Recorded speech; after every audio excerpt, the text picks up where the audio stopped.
Alright. Okay, let's see here. Got all that here.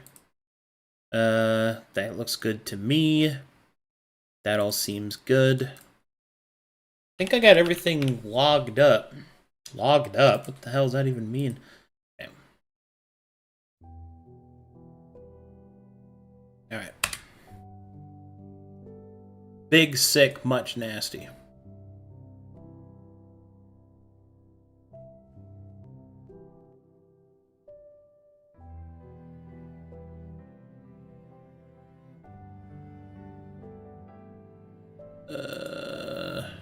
Okay. Alright, I think we're good to go. Let's get this party started.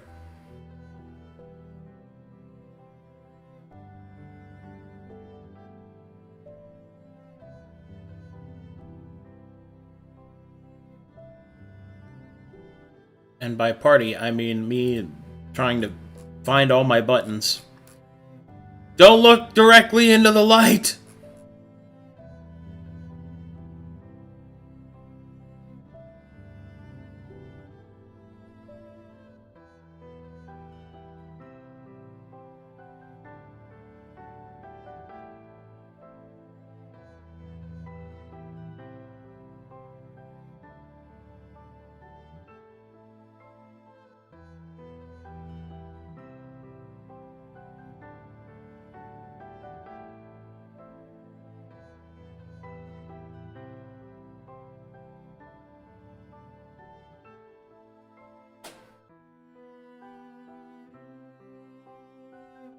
Okay. Alright, let's do this.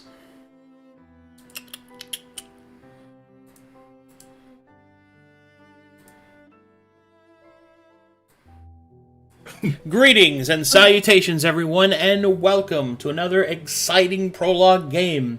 Claws and Chaos, Episode 1, another prologue game in preparation for Alenclast's launch in January. I am your host and Dungeon Master, Arcadum Ding Dong, No Toes, having big hat wearing, looking. I had more, but I dropped it. Anyway, we're gonna get straight into it. Our players will introduce themselves momentarily, whilst I set the theme and narration.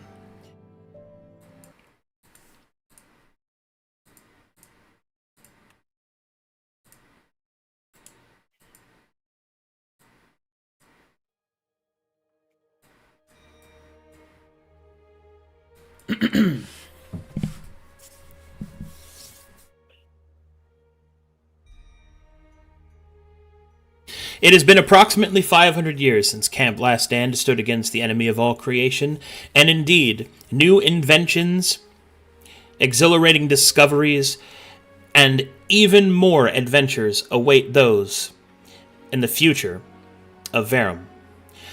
On Calcatesh, one such adventure begins in the jungles of the Tsar.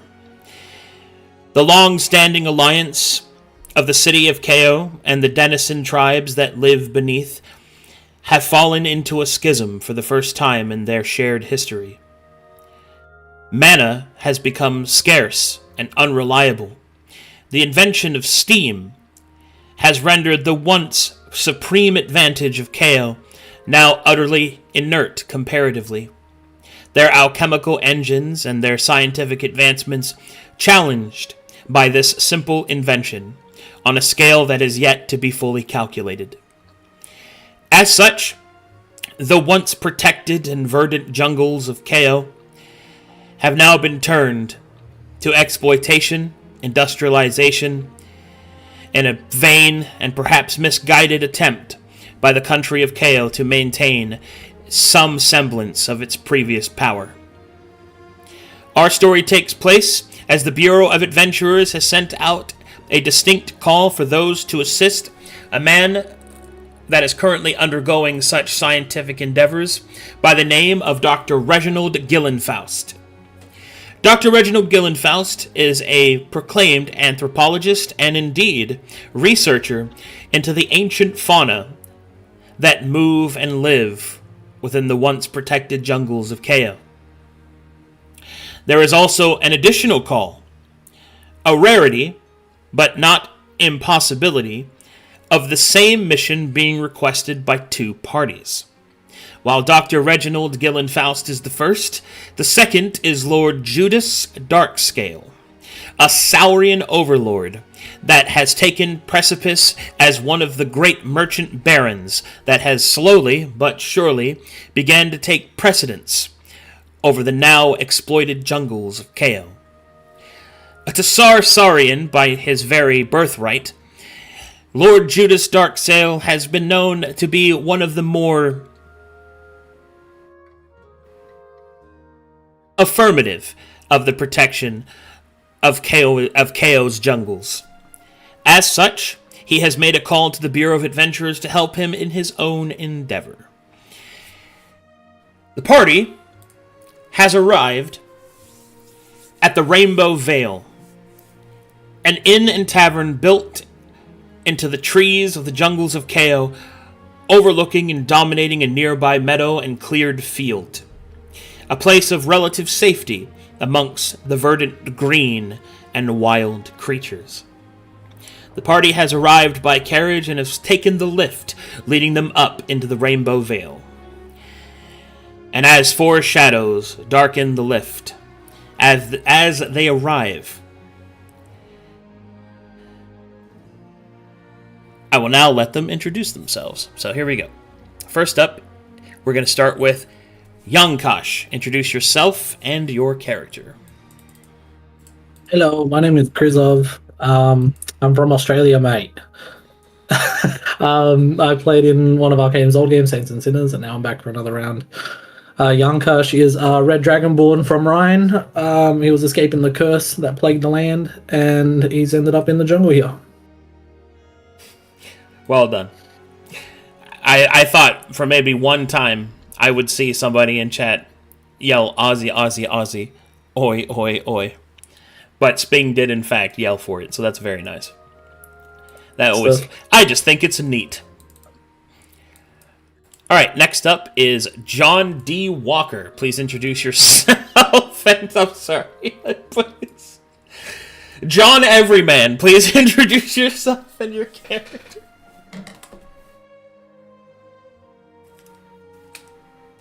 Ah, yes. The sounds of muted.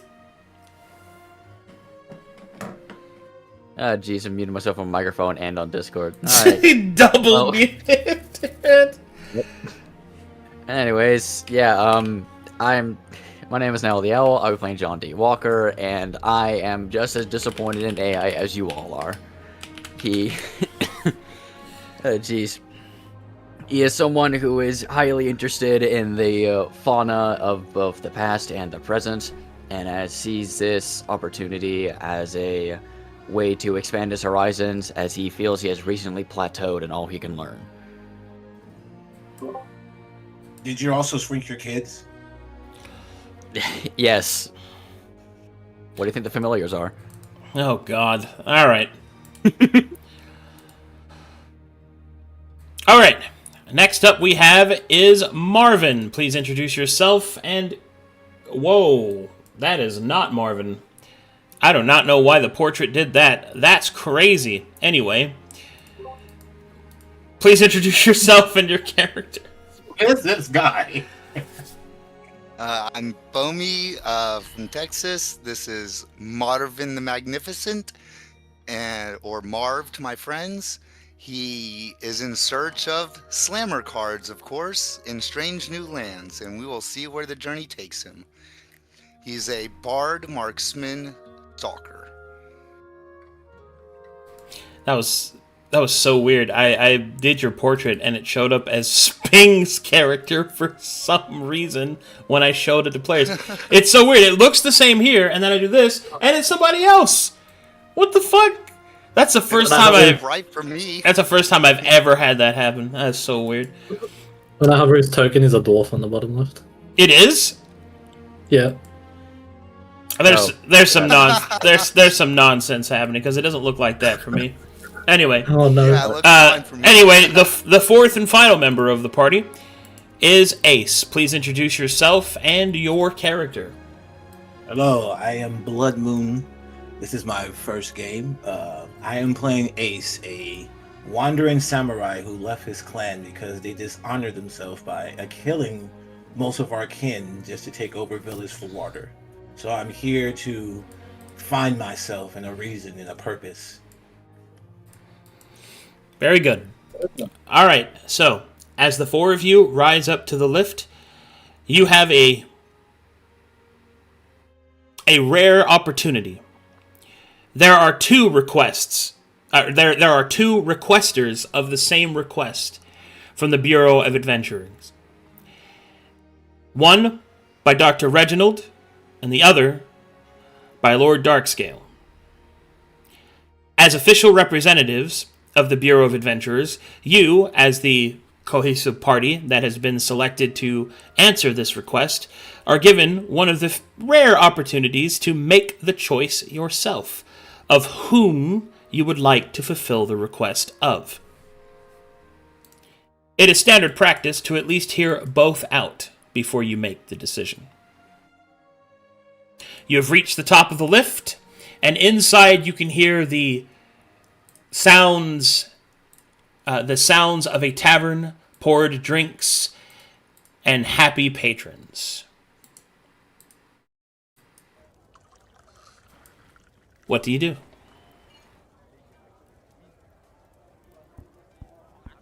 Well, it looks like we're here.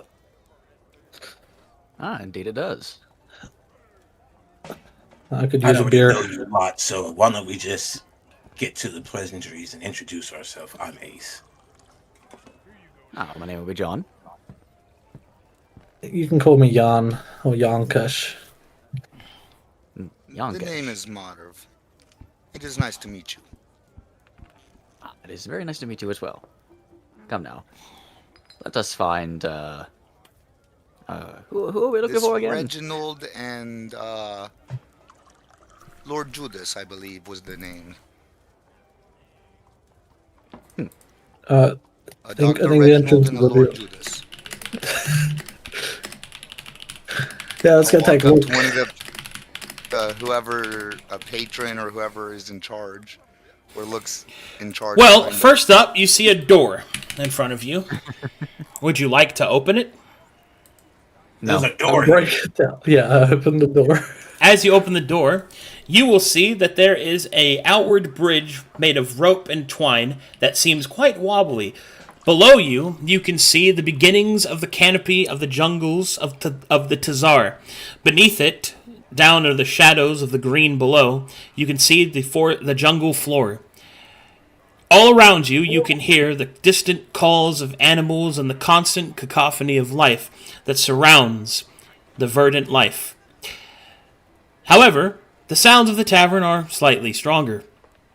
You'll have to use the outward access to go further up the tree.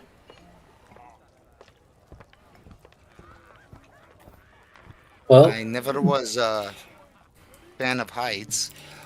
maybe we Steps should. out shakily onto the bridge. Don't Be worry, I'll careful. catch you if you fall. I You swear guys to, go ahead. I, One s- at a time. I swear to God, I'm going to have to call for some emergency art. I can't look at John any longer. Like, Jesus Christ. Waymaker, Don't worry. please. It No, sounds like a I'll- lively time. What the? Hold on, I gotta fix the camera. There we go. Hey, John, I was wondering, what happened to your eyes there? What do you mean? There, never really seen that where I'm from. Like, Oh, well. I don't know. I guess I was born like this. Could be As- the world of God. As you open the door to the main tavern, you can see that there are many different patrons. They're not important enough for tokens. Moving around, drinking, and eating the cuisine of the local cow. Large rended fruits, roots, and of course, plenty of gamey meat can be heard sizzling in the distance. The Rainbow Veil, given its name from the sporadic colors made from various cutout butterflies, only serves to extenuate the proprietor of this establishment, a woman by the name as Miss Flutterfly, who gives you a wave as you enter. Ah, good morning, madame. I was wondering if you could help us. Well, first a few. I sure can! Holy shit! I would like 4 drinks, please. Please take a And, seat! we are looking for Reginald and Lord Judas. Do you happen to know where we might find them? Oh, you're looking for Lord... Wait, which one? Dr. Reginald and Lord Judas. Oh, Dr. Reginald is right behind you. You can see him because he's seated at the table, and of course surrounded by his scrolls, books, and strange measurements. Oh, thank you very much. And as for Lord Darkscale, he has rented a private room for a conference. I take it from your inquiry that you must be from the Bureau of Adventurers. Yes, we are. Oh, that's so joyous. You know, I was once an adventurer. Oh, Really? yes. Oh, yes. Yes, it was quite the journey. Now, what can I get for you to drink? A simple L will do. Or unless you have spiced meat, of course. We have mead, yes. Oh, I would definitely have spiced meat. I would suggest that for the rest of you if you have not tried. Ah, very well. That will be 2 silver. I will take water, actually. If I have enough, I will handle You it. have no money. That's why you're here. That's why I wanted water. Water is that. Man, not even enough for a drink. Okay. She will Yeah. get some water. Here you are. Thank you. And I'll just bow my head. pockets. I am sorry, madame. It seems I must do this job first. I will be back for the drink. She will nod, and as she does so, a butterfly will fly out. Oh, where are you going? And she reaches out and grabs it and puts it back on her dress. Oh, that was very wonderful. How does the butterflies do that? She stares at Are John. those living butterflies? Oh, What? It's nothing for me. No, it is my friends. Look! And she starts to twiddle her dress, and you will see that she is covered in dozens of butterflies of various colors and species. Oh. That is quite See, you're impressive. That's one with amazing. nature. How'd you get them all to stay like there? Oh, it's because I'm a druid, of course. Figured. Druidism. Oh, I've never met the druid. You haven't? No, I am new to these parts. Would you enlighten me on what a druid is? A druid is many things, I suppose, but number one and most foremost, we are protectors of nature, of the balance and the forbearance of the natural forces and cycles. We also control the weather. Oh, wow. That's Most impressive. very impressive. That is pretty impressive. Can you teach us that? Oh, it takes a long time to learn my craft. First, you must become one with the animals. Ooh.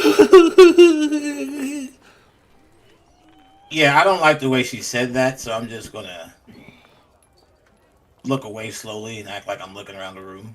Okay. I don't want to- As you break eye contact and possible further interaction, as you scan the room, you will see the man that she described over here. This individual is seated at the back table and is currently surrounded by scrolls, compasses, and all sorts of other accoutrements of the cartographer. You can see that he appears to be busy at work. He is lit only by the candlelight of the tavern, the sun through the window, and by the radiant steam light from his various contraptions on his right arm. So, as a reminder to those that don't know, and as a kind of a revealing thing, due to the invention of steam, magic has now no longer become an absence of birth or that of a long and indentured study. Magic is now available for nearly everyone that has the wealth to do so. In fact, the use of steam has become so wide use and its value so reliable that it has quickly begun to replace the standardized currency of all of Calcatesh. Now, the transformation is not complete. Gold and silver are still accepted in various places, but the higher end and the more advanced the civilization and city that you go to, the more predominantly it is dominated by the steam trade. Steam also has more practical uses. It is used in nearly every aspect of alchemy now, as it is a perfect catalyst. It also can be used to power different machines, and there are those that have even specialized themselves in using it for combat purposes and a part of their everyday lives. Calcutetians, after all, are creatures of habit and convenience, and that has only been made doubly so with the invention of steam. The device that you see Dr. Reginald wearing is not an uncommon device for those with means.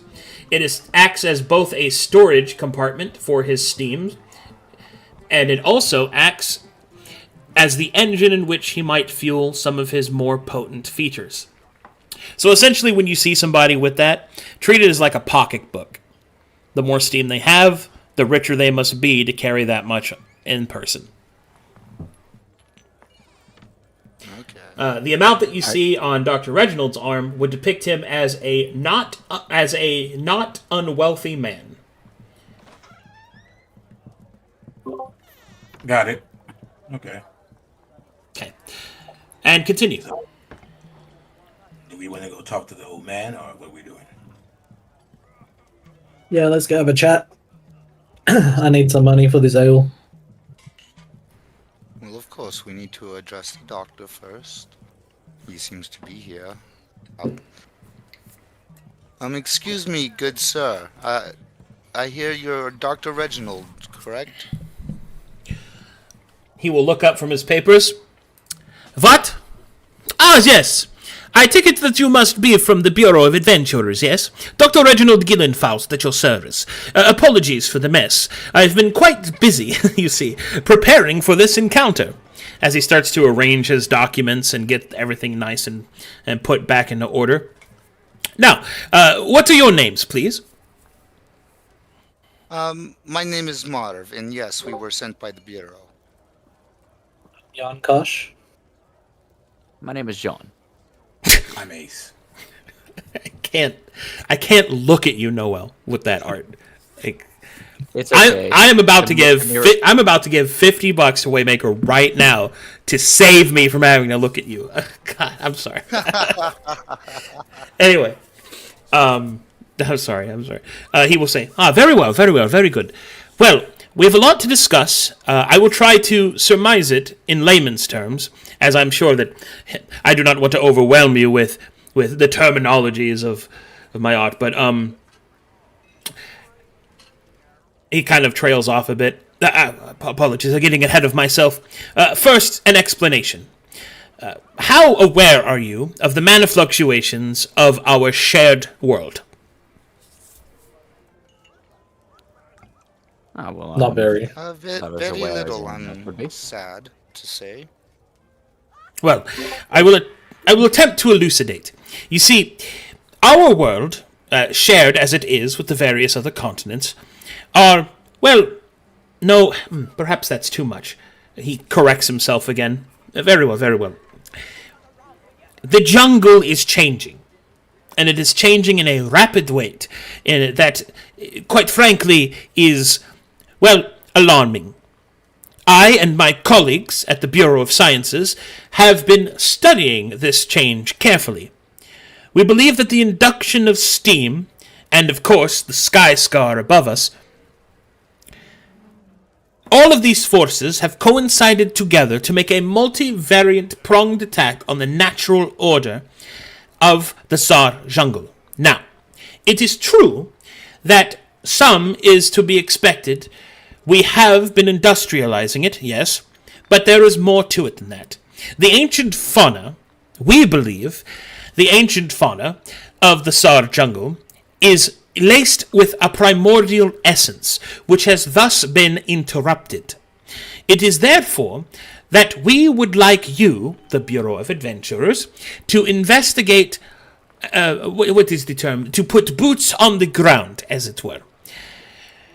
I have made several markings of the local area, as he will then pass you basically a large map on the table where he starts to point out, where we have detected pools of, well, runoff that is mixed with the water supply.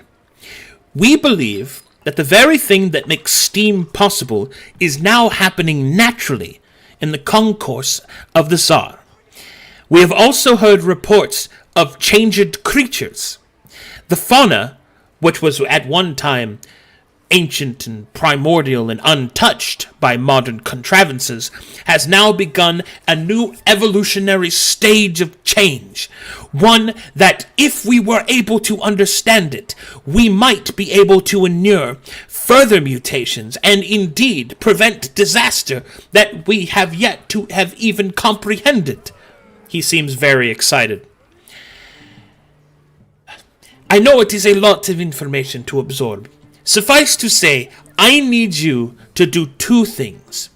To gather a sample of water supplies, one of the many marked, and two, if possible, a blood sample from one of the changed creatures. Now, I will be as honest as possible that the creatures have grown more ferocious and their ancient might more overwhelming. I think there is a chance that you will face true danger in this place. But that is why we have used the Bureau of Adventurers. I am sure that you are no strangers to danger, after all. No, ma'am. Nah. Ma'am? Did you say ma'am? He Sorry. meant no harm. He's a little nervous. No, sir. That's funny. Anyway. He will nod as if there seems to be affirmation, and he will say, very well, I am sure that you have questions. I will attempt to answer what I can.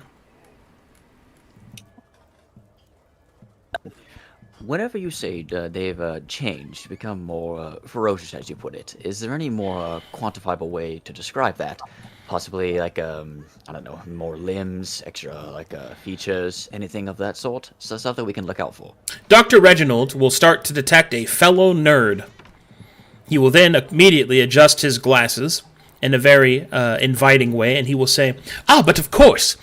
First, we have seen pigment changes that go against the normal camouflage, meaning that they are in fact not a change of practical use.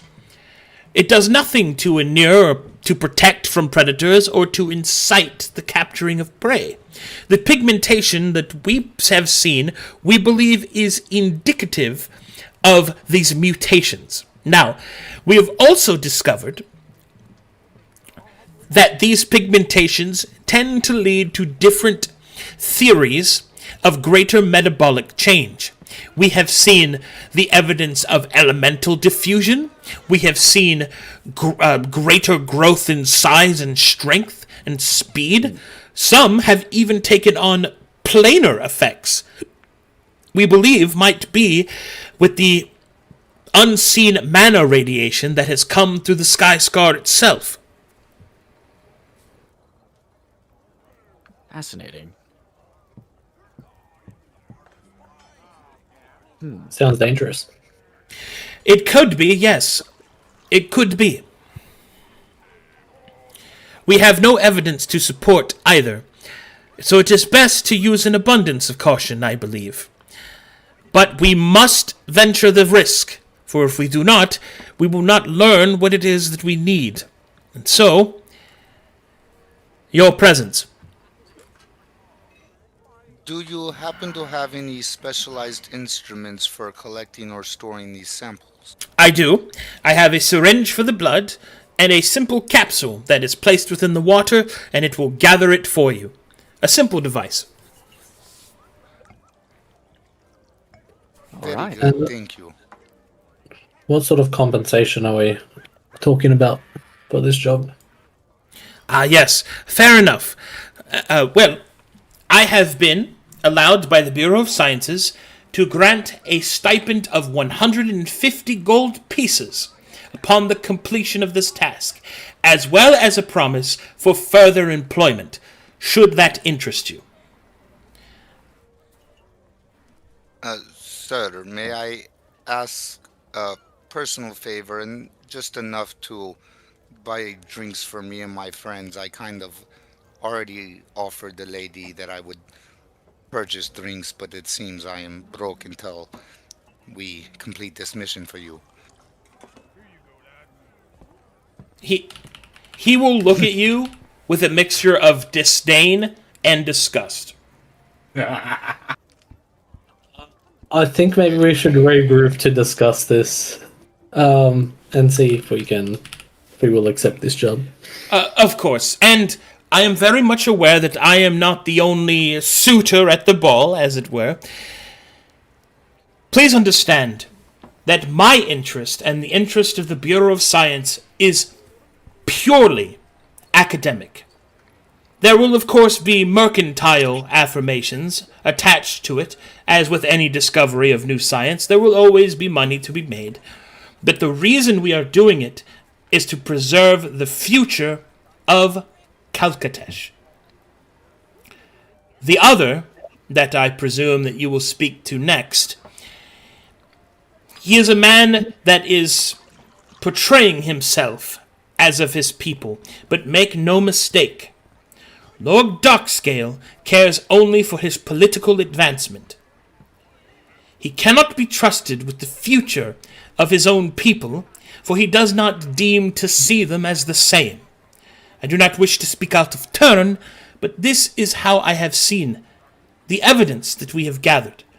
You should be well informed before you speak with him. Can I roll an insight check on that? Sure. Yeah, I would like to do the same. John won't, because he believes him. Of course. Okay, with a 21 and 19, it is very clear that there is no love lost between the two of them. At least according to this side of the story. You don't think that this man is lying, but there is a slight lilt of emotion to his voice, and the otherwise cadence of pure logic and perhaps excitement at what he's speaking of. So, you don't think that this man is lying, but there's enough of a bias that maybe he's the one who's ill-informed. But who's to say until you actually meet the man in which he is speaking of? Well, from listening to the way you talk, you sound very passionate about this. I am, sir. I truly believe it is how we will preserve our future, especially in these times in which our future is uncertain. The Sky Scar is not the only thing that we have to worry about, I'm sure of it. Well, I don't want to be the bearer of bad news, but we can't just accept your offer, so let us talk to the other guys. I understand. I have been informed as such. I just wanted to make my case. In either case, Appreciate the background. in either case, whichever piece that you choose, take this map. It's a gift from me to you. I have cartographed the area to ensure that whichever route that you have decided, you will at least be able to move informed. I'll hand the map to John. Thank you. Yep, our resident nerd can hold on to that one. Our resident nerd can hold on to that. That's exactly why. Stares at the map intently. Look at this fucking nerd. Don't look at him. All right. All right. So what would the party like to do next? Well, I'm gonna bow towards him, give him a nice bow, and start heading towards the other person. All right. Actually, let me go talk. Thank you, Vic. We shall return with word soon, sir. And where didn't can you we say the other find- guy had his own room? Yeah, I'm gonna ask the bartender. Miss Flutterfly, where Yes? can we find the Lord Darkscale? Follow that door. Thank you. As she points over there, making a weird owl noise. I will ignore that. RP dodge. I wanted to ask you guys, Yes. do you all see any reason why either one of these sides should be telling us the other side shouldn't also have a sample? If we're doing this mission, why couldn't we get samples for both sides? Unless one side's trying to screw the other. Well, I think we should hear him say out this, first. I'm really good at reading body. I know we should hear them out. I was just thinking out loud. He seems very passionate about what he is talking about, so I'm kind of siding more with him. John will walk up to the, I'm assuming, closed door, then just It is closed. knock. All right, here we fucking go. Oh, shit. Enter. You said enter, right? Yeah, I said enter. Yeah. Okay.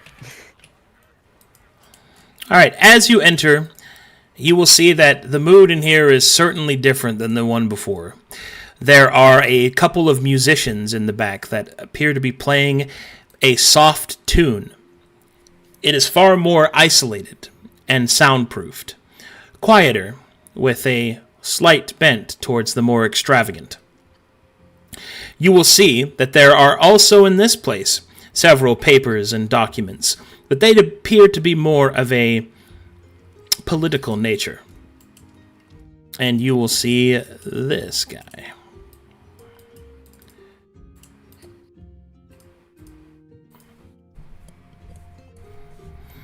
How much steam is that? I don't like him. That steam is several X more impressive than the Doctor. You can see that it burns with a radiance, and you sense there's even more hidden on his person. What you see before you is a Saurian, one of the also known as the lizard folk, that have been the predominant species in the Tsar for before recorded history, in fact. The Saurian are one of the progenitor races. You will see that the man takes a seat, and he gestures for you to be seated as well, as he says, "Greetings and salutations. It is good to make your acquaintance, as well as to my draconic cousin." He will give a tip of his bowler hat towards young Kosh. I will bow back. Hello, Lord Darkscale. Pleasure to make your acquaintance. Indeed. I ever so love to meet more of the Bureau of Adventurers. Now, I understand that you have already met my counterpart, so I shall not bore you with the details, as I'm sure that you have already heard quite the earful from him. Make no mistake, I also have the same concerns that he does, but his enactment of the Bureau of Science I find to be a misnomer. In fact, my purpose is to preserve the future of my people and our traditions. As you may or may not be aware, the Bureau of Science, and indeed the many different factions of Calcatesh, have warranted to see my country exploited, to have its resources taken, and in the name of defense, of course. While the Sky Scar is an undeniable and most potent threat, it is of my conference that I believe that these resources should be spent more logistically. He adjusts his monocle. Therefore, I have made a request to your bureau to ensure that these discoveries remain in the hands of the people of Kao. Without them, we will quickly lose what little control that we have over our own people. Many believe that we are more powerful than we are. We are but one city, floating in the sky. The tribes of our kinsmen that hold to the old ways have done so with a price. The conservation of our jungles means that our advancement has been halted. The Bureau of Science would see that not only would our secrets be unveiled, but the new mutative affirmations of this steam technology that we have become so enamored with might be made known to all. If such things were revealed, and if were revealed as a weakness, then our rivals might turn against us. For long have the orc tribes, on behest of their celebrated hero, pushed for more ground, and the hungry eyes of Dabarak are always upon us. The sickened sea is no better. Its merchant lords, looking for every advantage amongst my people and our great city. I won't bore you with the political details, but the ramifications of allowing this information to fall into the Bureau of Science's hands would depict a disaster in our ability to control our fate. And so I have been incited by the merchant lords to speak on their behalf on this subject. Can I roll an inside check just to see if he's like overplaying the downsides, I guess, Sure. of Science Bureau getting this information? Yeah, I rolled 2. Sure thing.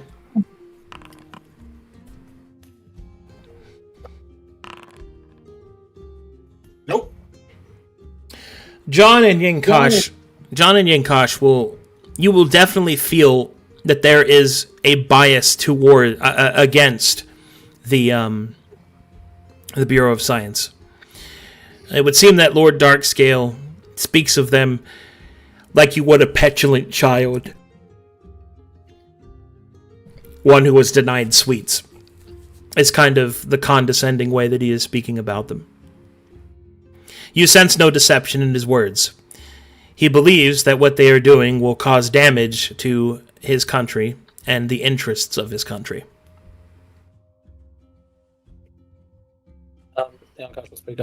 Forgive me, sir. You said you would lose control of your people.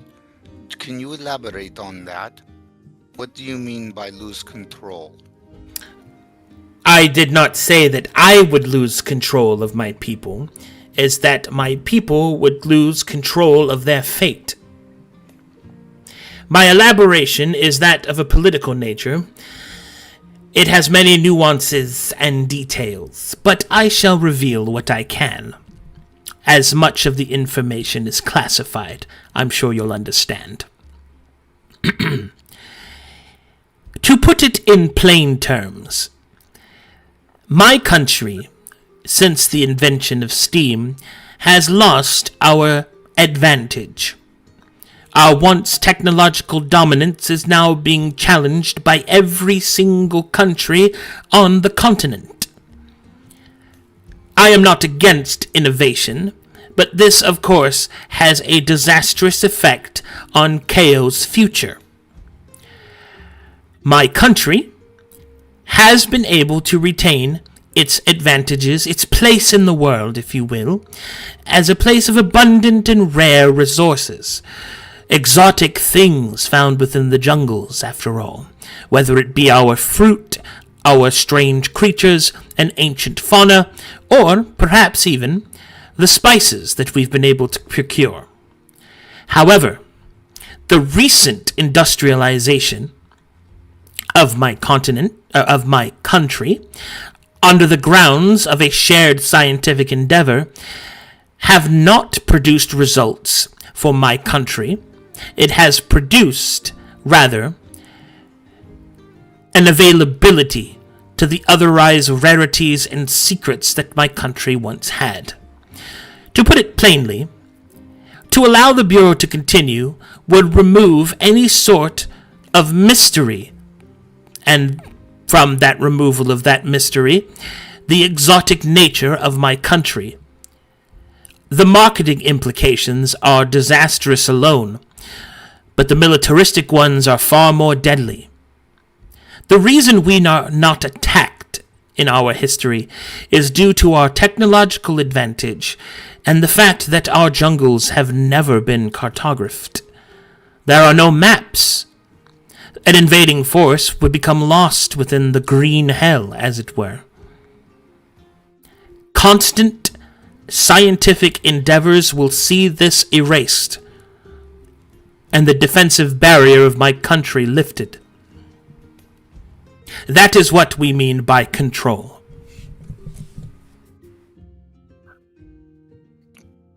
That makes a lot more sense. Thank you. Preserving one's homeland is definitely a top priority. Indeed. Well said, Sister of Scale. What type of work has the Bureau of Science done in this region previously? They have done much in the name of science for all. They have filtered water. Specifically, they have rerouted rivers through their filtration systems, both as a testing ground to be used elsewhere, but also in order to help the tribe. Now, as much as I would want the tribes to have access to clean water, what the Science Bureau does not understand is that the impurities in the water they are removing are in fact a primordial source of energy. It is believed, in fact, as to what has caused my kind to evolve in the way that we have. Removing it means there will run a chance of there no more Saurians being born, or at least being born with our ancient advantages. Such things are unacceptable, but the Bureau of Science believes that they are also removing sickness from the water, and that everyone will live longer and healthier lives. Now, while I believe that might be true in other places, that is not the case here. Other endeavors, while there are many, but one that comes to mind is their insistence that the use of our primordial fonts are causing more damage to the continent. The Sky Scar attacked us all. All of the land of Calcatesh was tapped for its mana. All the lands of Calcatesh have suffered. And yet, the Bureau, and those that support their endeavor, insist that because my country has a surplus of mana due to the verdant nature of its growth, that we are somehow beholden to share it with those that have exhausted themselves. My people's interests must be cared for. One of their many endeavors are attempts to siphon this energy from the various ley lines of our country in order to fuel those that have little. They do so with the prognostication that they are doing a service to others, their altruism. But I see it for what it is. A desperate attempt to save themselves by destroying my land. KO has already provided the support in the war against the Sky Scar. They want more from us because we have more. And that is not a punishment that we are deserving of, for we have committed no crime. And what is our party's role in this? What would you have us do? Your role is straightforward. You are to do the same thing that you have been asked, but you are to bring the findings to me. Expressly, you will not provide the findings to them. If you give them to me, we will be able to use the information that we have discovered as a point of leverage in further negotiations with the Bureau, and maintain some control over our future that is being taken from us.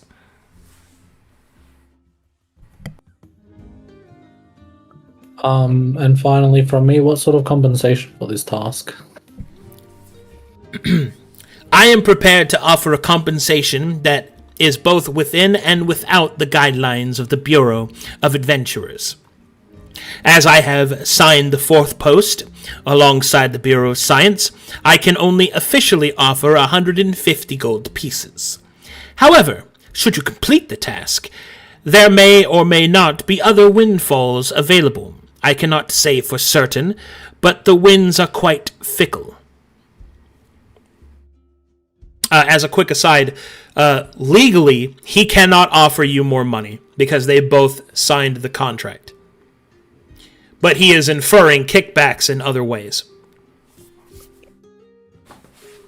Sounds fairly reasonable to me. Any questions from anyone else?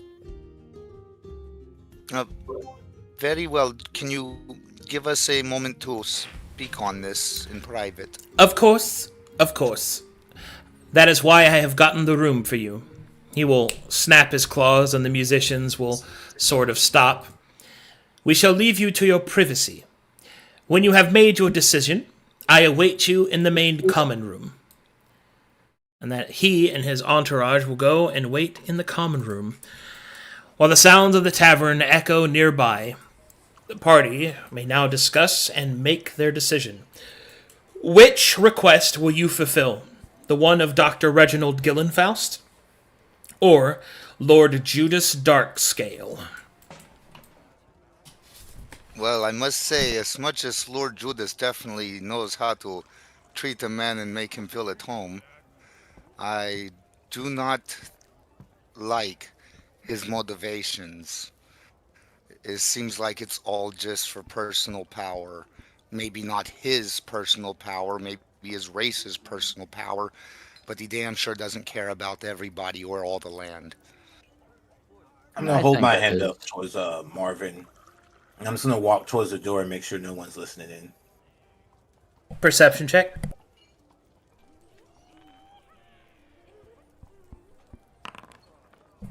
As you move up to the door, you take a quick check, and you don't see anyone nearby. But you have to see where he's coming from. He's just preserving his own land. They've been looking after it for an extremely long time now, and if, anybody comes in to do whatever work they in all want. his stories, the filtered water, the people that don't want to drink the filtered water can go drink unfiltered water. They're just providing filtered water. They're not taking away their ability to be born. We don't know to the scale that they're talking about. I would say that regardless of whatever points he brought up, I would say my position on it is simply that I don't care for Lord Darkscale at all, or really. It's like he brought forth this point, is that he's doing this for his country. That is not why I took this job, or took this offer from the Adventure Bureau. I took it so that way I can get close to some interesting fauna and explore some wild lands. I'm going to side with Dr. Reginald. You may discuss amongst yourselves if you're going to join me or not.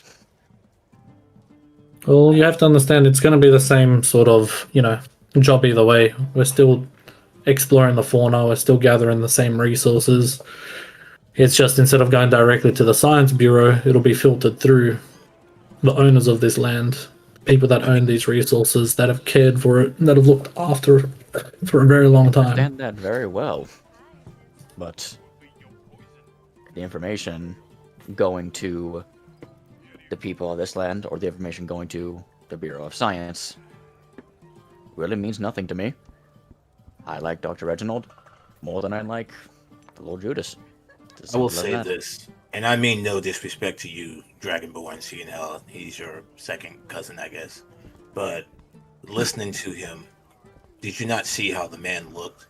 He's very well off, from what I gather from his outfit, compared to the doctor. And for him to want all of that for himself, notice he didn't say these lands are our land. He said mine. My, which tells me this is a very selfish individual that we're dealing with.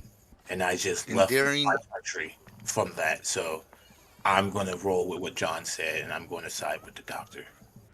And during his conversation, he did say both our ability to control our people and our people's ability to control their fate, and then corrected me as if he did not say the first thing to make me sound stupid. Yeah, slip of the tongue. What?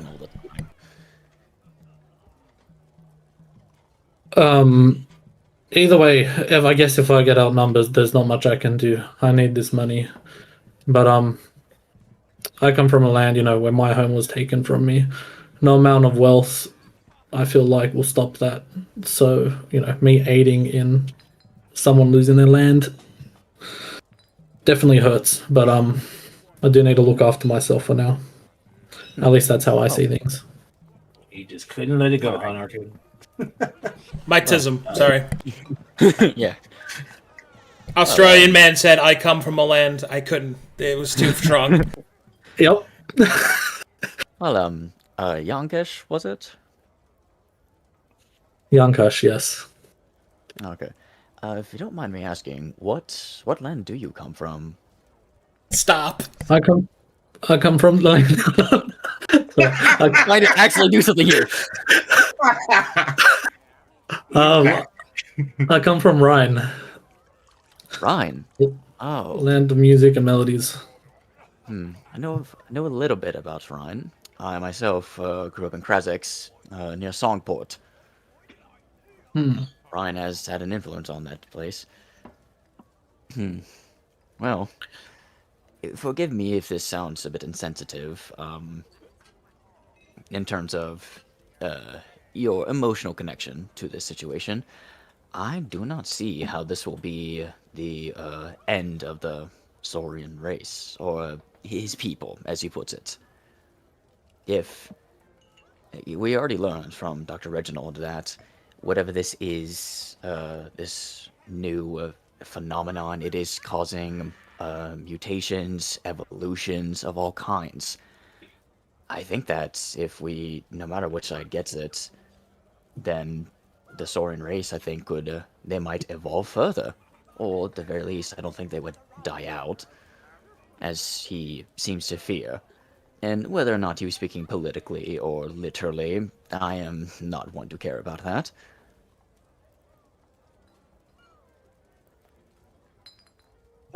Yes, I can see how there's could be potential benefits, I guess, from the other side as well. For any of those undecided, I might recommend going and getting the opinion of the bartender downstairs. She seemed like she had been around quite a while. Yeah, very If spirited. she's from this land, she'd probably side with the Lord. We won't know Especially unless we ask. Regardless, where do we sit now? I definitely stand with Dr. Reginald Gillenfaust. I also side with the doc. I have stated my piece. I side with Dr. Reginald. Very well. Sounds like we're going Dr. Reginald. All right. Although we should be sure to thank Lord Judas for the wonderful room. Yes. Very much so. We'll leave that to you, Yankis. Seems like you guys have a personal relationship. Push my chair back in. Oh, yeah. Yeah, I'll do the I'll same. share back in. Oh, right. For Blood Moon, if you press the X key, it should give you a finger that you can point to stuff. Oh, okay. And the TK is a chat bubble if you care about that. Close the door. Yep.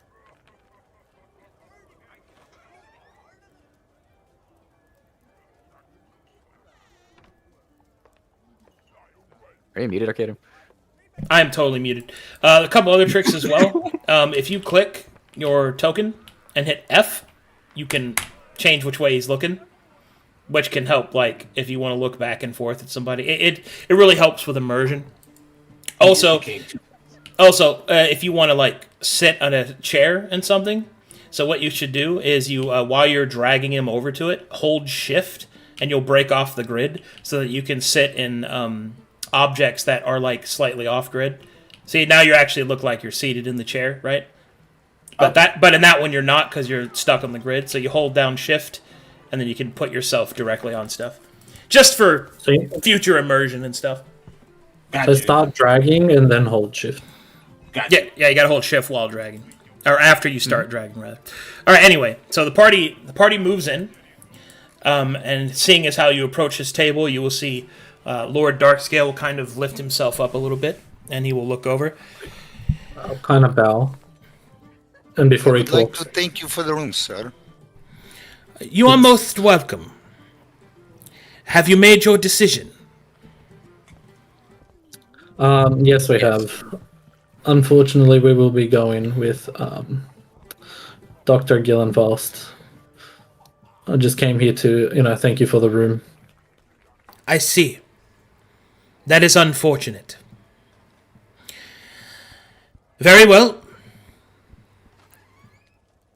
Have a good day. Hopefully we can do some work in the future. Indeed. And with that, you will see that, not quite in a huff, but definitely in a hurry. Okay. Can I roll an insight check on that? Indeed. Sure. Just to see how he is. Indeed. Yeah, he's gonna kill us. Indeed. He is not okay with what happened, but he doesn't reveal anything. I mean, it's obvious that is a distasteful answer that he wanted. So, and as you go to sit with Reginald, Lord Darkscale and his entourage will put a couple steam capsules on Miss in front of Miss Flutterfly, and will move to leave.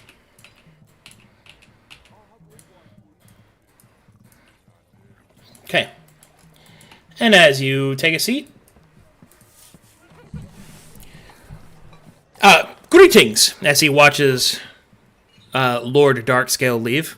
I take it from his exit that you must have chosen the my particular side of the coin, as it were. Yes, we have. Oh, good day, as he kind of claps slightly to himself. Well then, Good day. a lot to go over, I suppose. Now that you've accepted the mission, I am now able to reveal more detail. He puts more information on the table, and he will say, most veritably, what we have decided... Oh, excuse me, I'm getting ahead of myself. What we have concluded is that there is a pool of water that was once a natural pond, but now has grown deeper and has grown more voracious in its magic. So much so that reports indicate from our flyovers that it glows even in the day, not to mention the light it produces at night. We have studied the movements of various predatorial fauna that have moved over the area, and indeed we have noticed a change, most notably a change in the red. The sharp teeth specifically seem to have taken to the adherence of this strange water. They've increased their hunting patterns and their rates. There has even been rumor of sport killing. Such a thing is, of course, disastrous to the ecosystem. So we believe we will start you there. Well, we need a sample of this water at a place called, as he checks kind of moves through his papers, it is called Sosar Falls, a Saurian word which I believe means bountiful. Search the area there, and it should lead you to a path that will take you to another pool.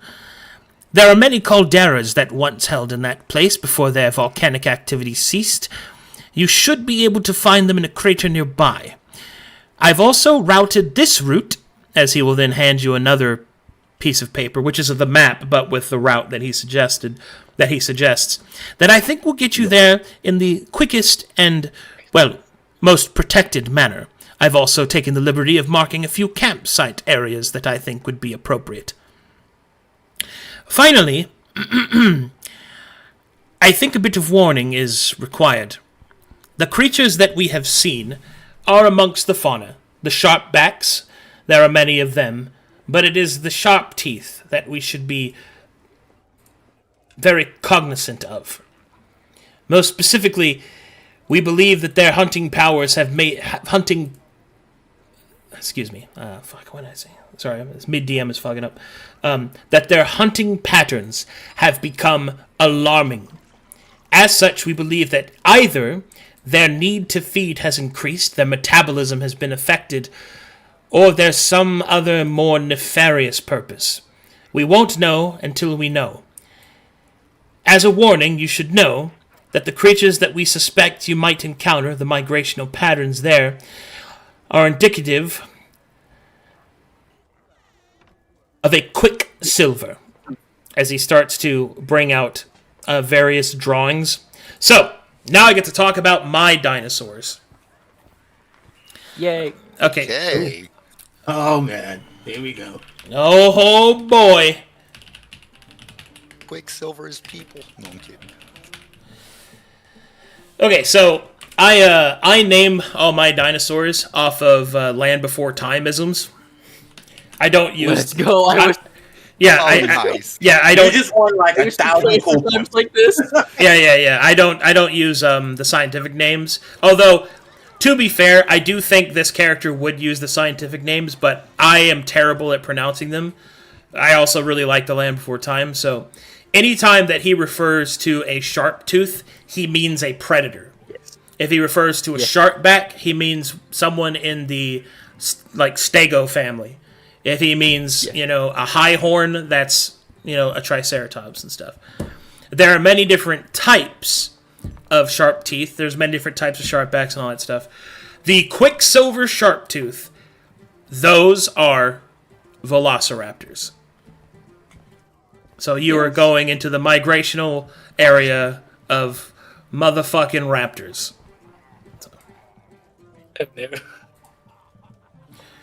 Oh Sounds like a boy. good time. So, because you have somebody who is trained in animal handling, they can make me a roll with their +5 core skill at this time as they read over the documents for more information. Whoa. Give. Man, Yeah, that path and that campsite is right. now that's what I'm talking about right there. Okay, so here we go. Quicksilver sharptooths are a variant of the different types of sharptooth there are. Quicksilver specifically is a physically weaker form of Velociraptor that instead relies on great speed. They hunt in packs.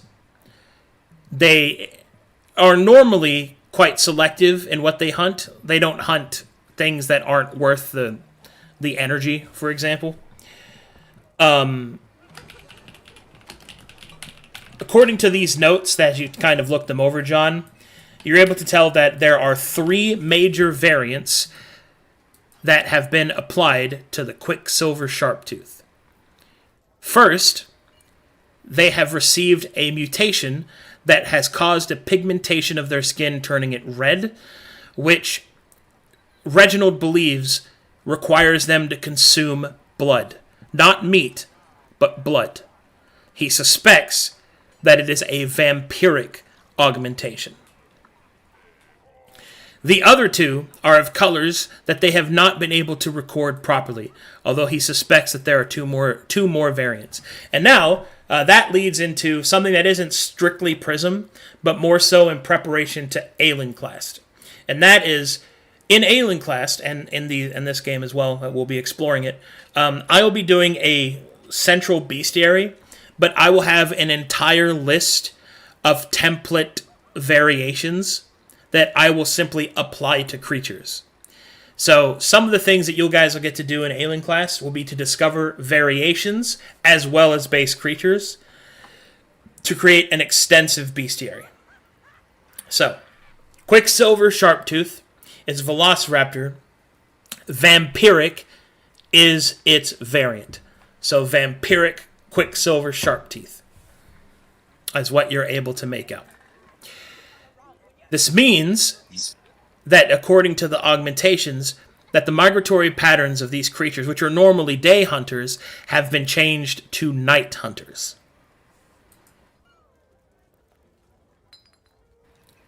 And that is what you're able to tell. Just with the variant thing, so because they're Quicksilver, if we find a different variant that's also Quicksilver, can we expect the same sort of like stats? Or same modifications? The Quicksilver Sharptooth is the base creature.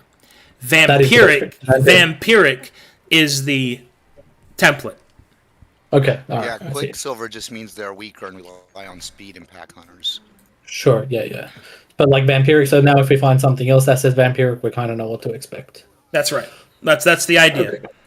I It see. will try to drink us. The idea is people begin to uncover templates if they run into base creatures they haven't discovered, but they have templates and they learn more. And that's kind of the approach I'm doing with Alenclast. So, as a quick aside, because it's kind of for everybody. So, as you guys know, martial checks aren't a thing anymore. Now they're through acumen. And one of the ways that I was thinking to kind of sort of approach that aspect is that because Alenclast will be a coalition storyline, and everybody will share knowledge. So in this case, when you use acumen, not only do you learn that for yourselves and your party, but you also can learn it for everyone if you make it back. So the idea is that the bestiary will grow exponentially the more that people play in Alenclast. Yeah, I That's like the cool. guild called That's so Bestiary. fucking sick. That's the idea. Yeah. That's really cool. I love that. That is like this. I This can't is wait to do what- that with the maps and stuff too. Yeah. Oh, maps suck. I'm here for dinosaurs. Also, there is a drawing that has been done. Oh, This is what they believe the Quicksilver Sharptooth with the Vampiric Edition looks like.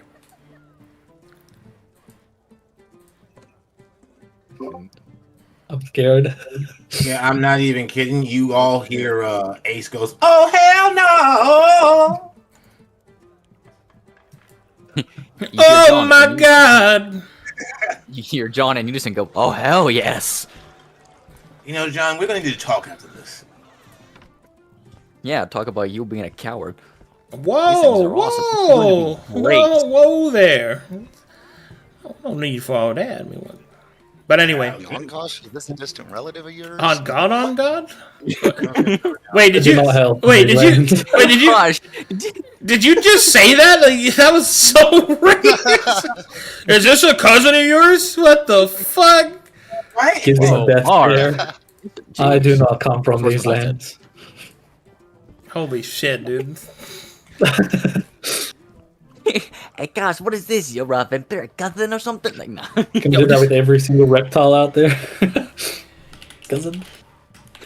Vampiric does seem to be a bit bloody soon. Incredible. Question for Dr. Gillen first. We heard from the Lord that there was no maps made of this area. Are these maps that you've given us legal, or is the Lord aware that these exist? Well, But- you'll see he kind of gets a little nervous. I'm sure that he's aware that we've been making them. But strictly speaking, no. They are not legal to these countries' laws. So if we get discovered with these on us, we would be in trouble? Not necessarily. You are a part of the Bureau of Adventurers, and you are doing work specifically for the Bureau of Science. And the Bureau of Science is allowed to collect maps and study materials of the area. It is simply that we cannot sell them as a map. I see. I see. Very fine line you're treading there. Whatever must be done in the name of science. Very well. Any questions from anyone else, or shall we get going? Say we get going. As it seems they are nocturnal hunters in nature, do y'all think perhaps we should camp during the day and move at night? Is Perhaps there when we anyone get that can closer. see at night? Not so much. That is something that we might prepare for, because it seems if we are to get into a scrap, it will be at night one way or the other. That would be nice if we could ambush them, find out where they are sleeping during the day. But those are questions Ooh, for I later. like the way you are thinking. I believe we are ready to move out.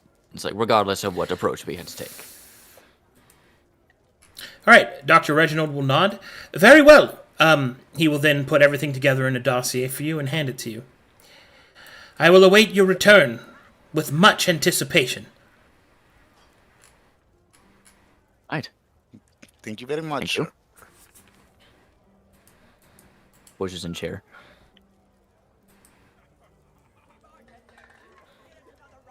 No, push in the chair, and I'm just gonna give him a nice bow and start heading out. I will return for that drink, madame. She will wave as more butterflies escape from her dress. Doesn't that direction only go to a dead end? No, that goes to the lift that you Oh, used to okay. come up here. I thought we came up I thought we were in a back room starting off. No, you're in the lift room. That's the lift. John will I be guess I didn't. mumbling Oh, okay. I theories. guess I didn't realize because there's like the chest on the trap door or whatever. Alrighty. Does the party begin their adventure then? Yes. Yes. So Let's go. be it. We have gathered our party to adventure forward.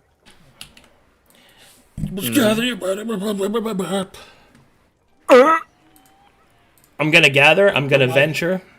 I'm going forth. Will my first To the land down under. Sure.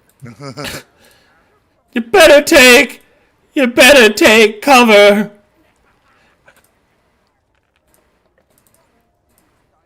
Man, I love that druid lady's dress, and I love the way you described her. Yeah, that was really cool. Alright, here we go. As we're traveling, I'm gonna be like, "Hey, Marv, be more thoughtful when talking about money around people." That was kind of like, rude-ish. I am sorry. I will try to do better. Oh, it's not for me. It's just, you just brought up the money towards the doctor. He kind of took offense to that, if you didn't notice. Okay. As you get to the bottom of the lift, do you guys follow the map? Well, John guess has so. a map. We'll just Yeah. follow John. I would. Yes. John Okay. is going, regardless of whether or not people are following him. Okay. You did. I'm Did assuming roll we high got enough the to notice syringe. something wrong with the map. Alright, here we go. I'm assuming we picked up all the resources from the. Yep, you've picked up 6 days worth of supplies. Yeah, John has a dossier. We are supplied. Okay. So you have six days of supplies. Alright, here we go.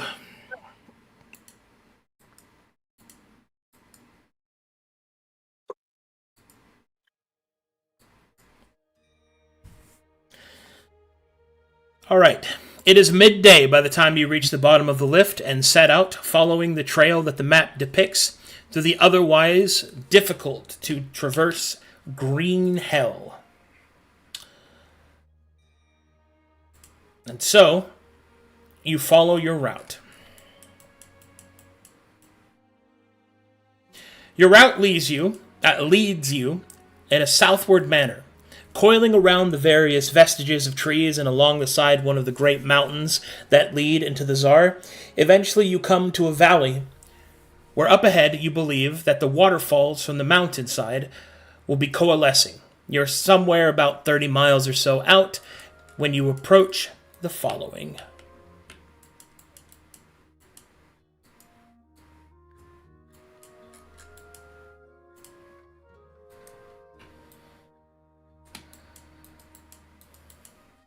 And it just clicked. You were talking about whenever I asked for enough money for a drink in advance. Yeah, I agree with you. Sorry.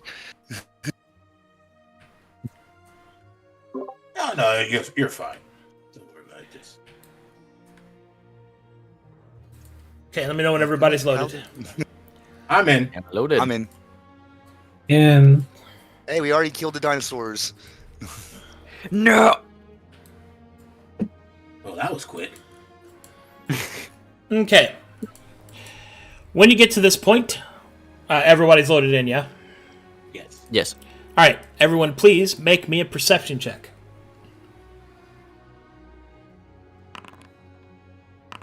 Map. Hey, Young Kosh, as you get to this point, as the party moves forward, following the way through the valley and kind of looking over John's shoulder as he's looking straight at the map and not where he's going, you turn him so that he doesn't walk into the rock in front of him.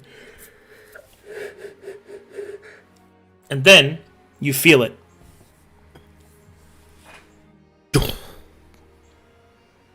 A slight shudder in the ground. Oh. What do you do, Yankesh? I'll kind of whisper to everyone, there's something big coming. Maybe we should hide. Hmm? Do you guys feel No. that? The earth's quaking. No, I can't say I do. What are they quaking? Oh, I wonder what it could be. John, perhaps a get behind warning. the fucking rock. Hide behind the rock, everyone. Fine. Okay. And as you take cover in the nearby rock, you will see this. Crashing, eventually the rumbling will get louder, and then it will turn into a crashing through the forest. As you see this. A small herd of these creatures pass by.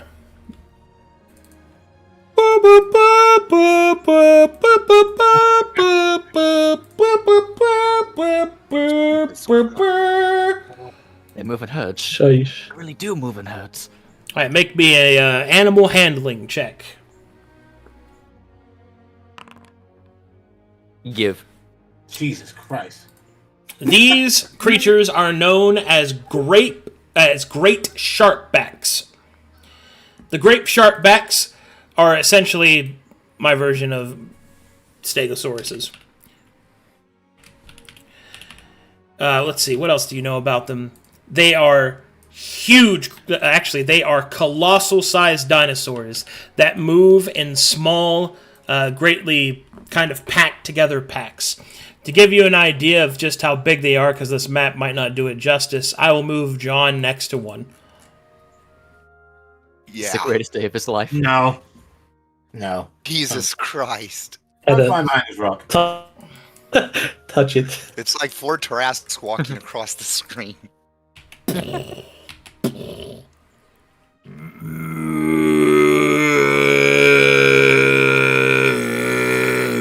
Buddy, stay down, stay down. Oh, hold on. Yeah, hold on. I'm going to do something real quick, because I think this is... John. Okay. You will see these creatures come by.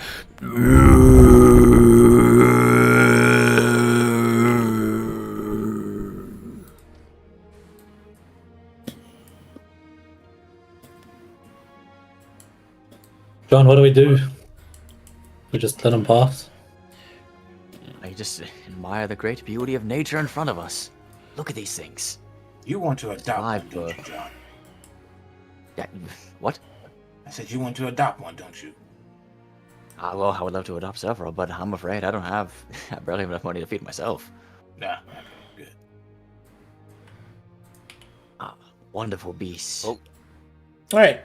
And then Hopefully this isn't a hunting trail. you will see behind these creatures some smaller ones that seem to be following. See, these Hold it. sharpbacks right there, they're more so herbivorous and all that. Though I would venture that they would not pass up an easy, source of nutrients if they were to come across, like... You will see these creatures following in their wake. There's more. Another animal handling check. Sonic the Hedgehog? Oh, boy! Give. This art is amazing. Yeah, All really right. cool. What you see here is a sharp-back hedge harrow. Hedge harrows essentially are like enormous, heavily armored porcupines. They move about, slamming into predators and their own prey with their large, almost sword-like quills that come out into a singular cutting stance. They also have the capacity to roll up into a ball, becoming a sphere of destruction. However, despite this, they are largely a a carrion-based species, feeding on the kills of others and letting other creatures do the work for them. They are following this herd, no doubt, to pick up any meals left behind by their thundering footsteps. Man, it's like the hedgehog on steroids. Oh, see those smaller ones right there? Yeah, see, they would trail behind these ones, and just like they'll help themselves to the leftovers of anything that maybe you try to foolishly attack them or like accidentally gets crushed. See, we're seeing so an ecosystem right here. So the first one aren't herbivores, they're Oh, carnivores. none of them are herbivores.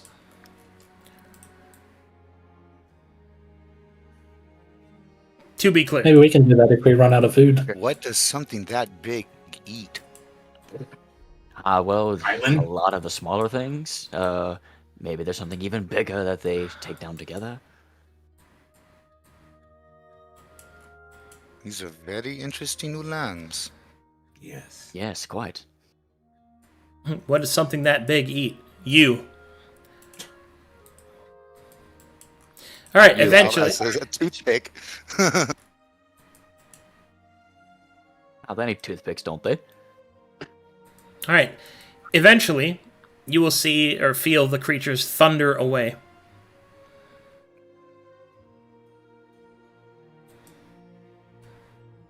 All right.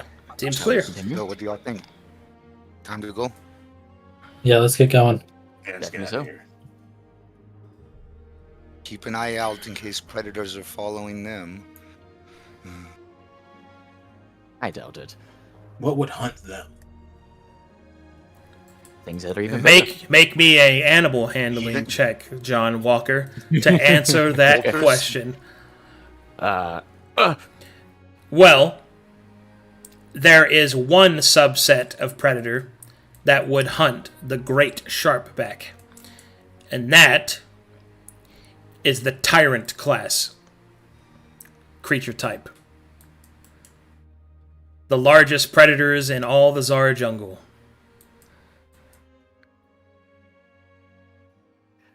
Well, yeah. I'm not sure you actually want an answer to this question, but I shall answer it anyway. What would hunt a great sharpback, you might ask? Well, that would be possibly various things, but the one that first comes to mind would be anything of the tyrant class. The largest creatures that we could find in this jungle. Yeah, Ace is gonna stop right there once you say that and say, "Excuse me, there's something that Yes. actually does hunt." I was joking. I was joking.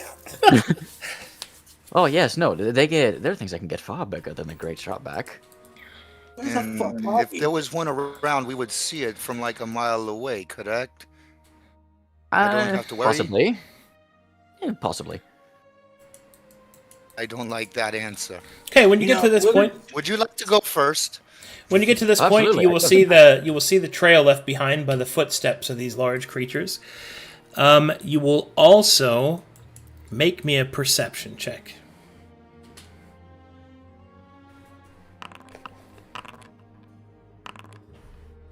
Yeah, I'm scared. I'm too scared.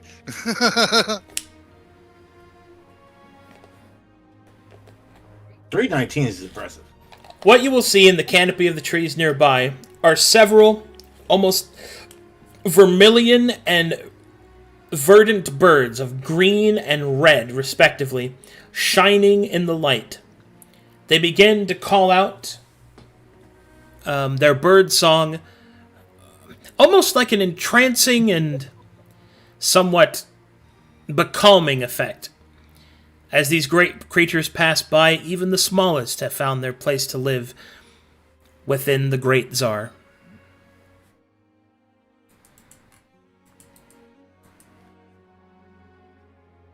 John just sheds a tear. There's just so much beauty in the world. Yeah, you okay, dude? Like Truly, this is a wonderful place that we live in. Come, let us go forth. A resident nerd. You know, John. One of these days, we'll sit down and have a drink and talk about your hobbies. Oh, we could do that right now while we're on our walk. No, I'm fine. I have so many hobbies to talk about. Oh God. I see, when I was younger, I was into slammers. Oh, God. No, really. Do go on! The two Magic the Gathering nerds talk while the other two have no idea what the fuck they're talking about. I love my Boros deck. I'm a Sultai user myself. I'll scout ahead. Yeah, I'm gonna walk ahead pretty far. Just gonna make sure we're safe and all.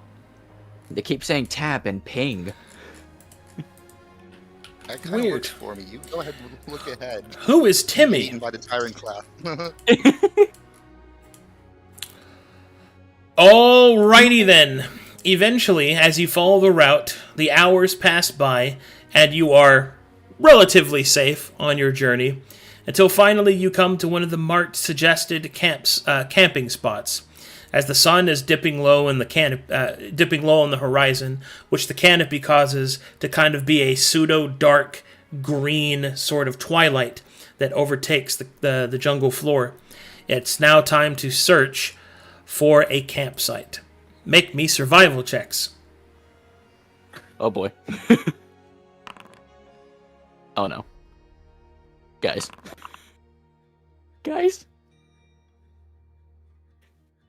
Get somewhere up in a tree. Sorry, guys.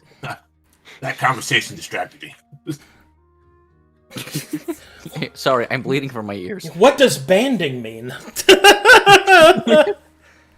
Why do you keep bringing up the name Jace? Who is that? Who is a Johnny? Who is a Johnny? Oh, no! Who the fuck is Jeremy? Ah, there it is. Okay. Well, I don't know much about campsites, but this is where I'd put the hospital, so... Alright, so, eventually, with your survival checks, you're able to make out a pretty decent spot that seems to coincide with what the map presented. And so, you follow it to this point. And I will load the map for you.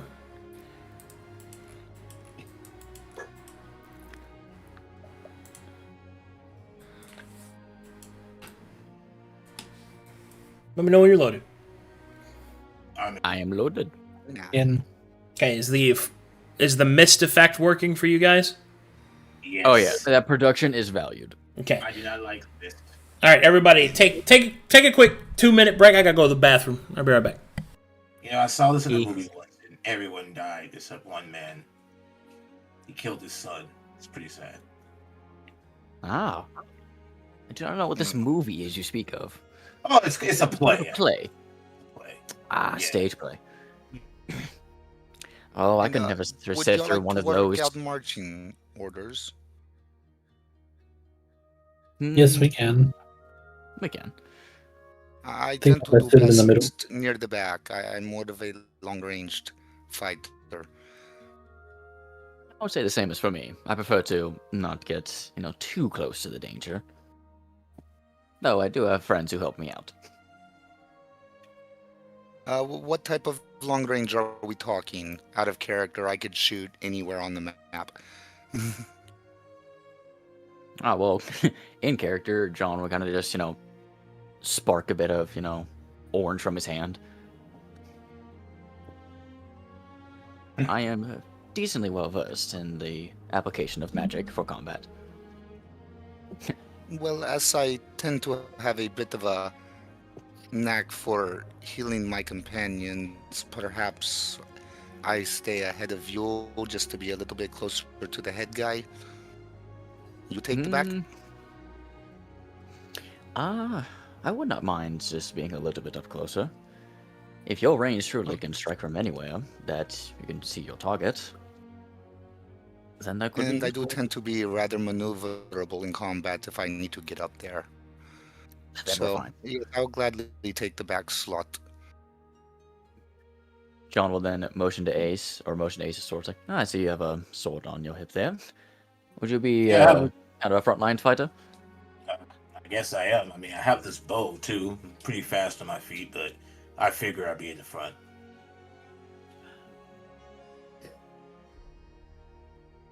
Pretty What's you, versatile. And yeah, I belong somewhere in the middle. I can sort of buff everyone, keep people topped up. Not the best in the front, but I'll do what I can to protect you guys. Sounds like Hopefully your I could get second us some slot to me. friends. I'm also really good Hopefully at I could get hiding. us some So if friends we to need put in the front with you. do some stealth stuff, I can do that. Very nice. Yeah, sounds like no one in our party is extremely durable, so we should all be careful. No, I tend to do better avoiding being attacked. If it comes to it, I tend to knock things out of the way rather than take the hit. Well, you say you can heal people, so just stay close to me. I'll be in the front. Will do, my friend. But I fight defensively, just so you know. That is all well and good. Though I should say that I am not completely defenseless if I were to get up close. I technically still need to learn what my 2 songs are gonna be, but I think that's random. Probably. All right, here we go. I'm back. My 2 guys are. Welcome back. I guess I'm taking the lead. Sure. All right. I will move the party as one. As you move forward, searching for a place to make camp, eventually you come to a small ridgeline. As night begins to take place in the Tsar, the mists of the Tsar, which is one of the iconic experiences that one can encounter in the jungles, begin to rear their heads. First, it starts light, and then it grows thicker and thicker as time goes on. Eventually, you find yourself in the shadow of a cliff, complete with verdant vines, flowering with red and blue flowers up towards the canopy above. The small break in the canopy reveals the last vestige of the sunlight to pour through, marking an area that seems well enough to be protected on each side to the north and also to the east. All right, would the party like to set camp? Yes, we would. Yeah, Okay. we're good. All right. Definitely. Would the party like to light a fire? They hunt at night. I definitely would say no to that, but then we're not going to get the comfortable rest. Well, if they hunt at night, then it would not matter too much. They would just simply smell the smoke and smell and look at the fire. Possibly even run away, or they might come closer to an investigation. Do they even hunt by sight mainly, or will they smell us well before they see a fire? Would it not matter? I would expect, due to vampiric augmentation, that they might have also heightened their sense of smell. Very good point. I would say we go ahead and light the fire then. It's most likely that will not be what brings them to us. If they're nearby. We also could take watches throughout the night. Definitely Mhm. agreed. Yes, definitely take watches. Yeah. Well, funny you say that as if it was there was an option to do. There's no fucking way you're not taking watches out here. That would be guys, that would be let's all crazy. Now let's all sleep right now. Like okay. I'm So that's what we're tired. starting about right now. We wake up Good luck, naked. everybody. I'm going to sleep. Wake up naked with ticklebites all over us. And even though the north and east seem to be rather protected with the new variations we keep hearing about, I would not keep them unwatched. I suppose. We are definitely in danger. Alright. Does anybody volunteer for first watch? If not, then I shall myself. I'll take second watch. I'll go for third. I'll be the early bird. Alright then. Oh. Let's begin setting up It, camp then. it was nice meeting y'all. too. I'll see you all I in was the enjoyed to morning. meet all of you.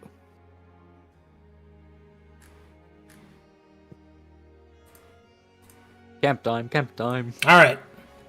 So the party makes camp. So yes, fire, no fire. Sorry, I missed that. Yes, fire. Yes, fire. Okay. Yes, fire. Fire. Hey, butthead. I'm Yeah. too excited. Hey, fire. Yeah, pretty fire, yeah. There you go. Oh. And so, I can night see. begins to fall. I can fight. No.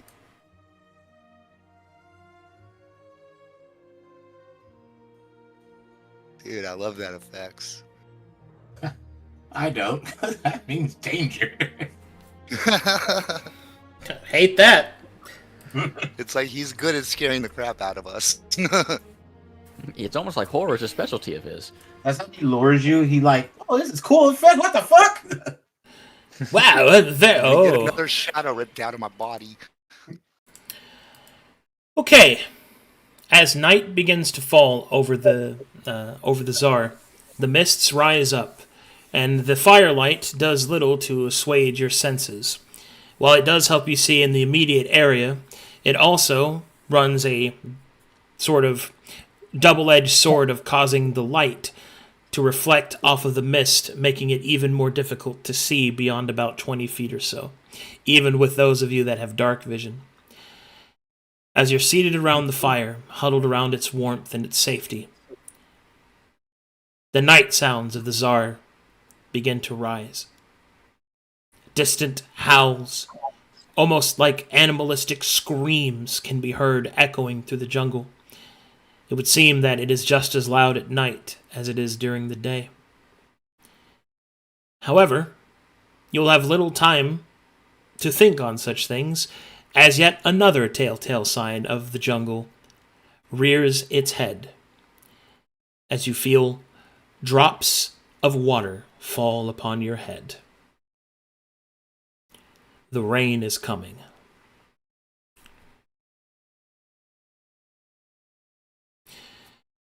As such, make me survival checks. Start ripping up these big leaves. And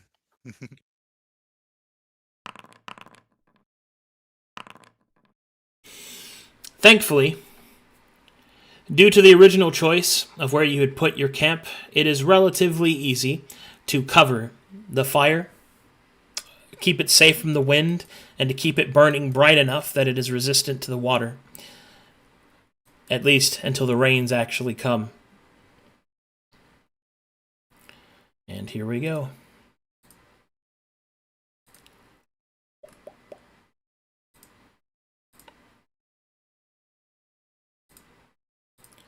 well, at least the rains help smell not travel as far.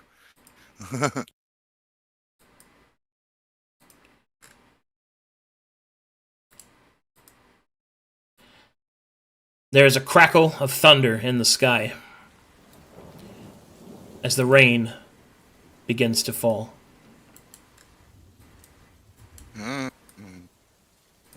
All right, watches. What's the order? First watch is gonna be John. Second watch is Ace. Third watch is Yonkesh. Fourth watch is Marvin. Okay. First watch then. Does everyone else go to sleep? Yep. Or I do. Yeah, I'll go to sleep. Okay. What about you, Krizov? Yeah, I'm sleeping.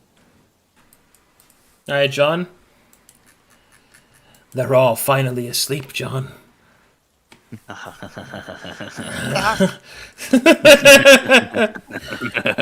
They are vulnerable. We're Yeah. so unsuspecting. Yes.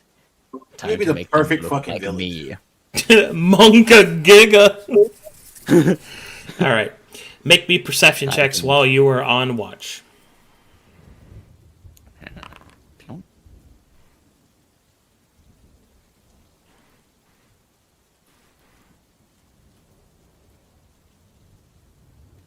Okay. Whilst on watch, you can hear in the distance rattling trees and screaming animals. It seems, though, that no danger befalls you. The fire begins to flicker. The rain increasing. Make me a survival check to conserve the fire. The fire is conserved. You labor to keep it safe from the rain, and you do a passable job. Eventually, your 2 hours come to an end, and it's time to awake the second watch. Ooh. Alright, who was it? I think it was Ace. John just walk over and then just grab Ace's shoulder and begin just nudge. Ace, you wake to that. Hey, what the fuck? Hey, shh. Wait. Dude, those fucking eyes. I'm sorry. Okay, is this gonna be like a thing with you, like the whole time? Yes. Okay, fine. Does it look better? Does it look better without the glasses? It looks worse without the glasses. It's worse. Okay. Alright, well, anyways, my watch is done. I did have to fight to keep the fire going. So, prepare for that. Alrighty. I'm going to bed. Dude, I'm dying laughing over here. For some reason, I can't turn right upside out because he fucked up my back. Oh, yeah, I got you. Okay, so this is how you do it. So you left-click your token, hold down Control and Shift, and then mouse wheel. There you go. Okay. There you go. Oh, my back feels so much better now. Okay. All right, and as the second watch begins, make me a perception check. Oh, you fucking kidding me? All right, huddled against the fire, your eyes scan the mist, the rain, and the darkness. There are plenty of noises that sound closer than perhaps they are. Or maybe not close enough. However, as the rain falls, the efforts of John D. Walker keeps the fire lit, and your 2 hours come to an end with no incident.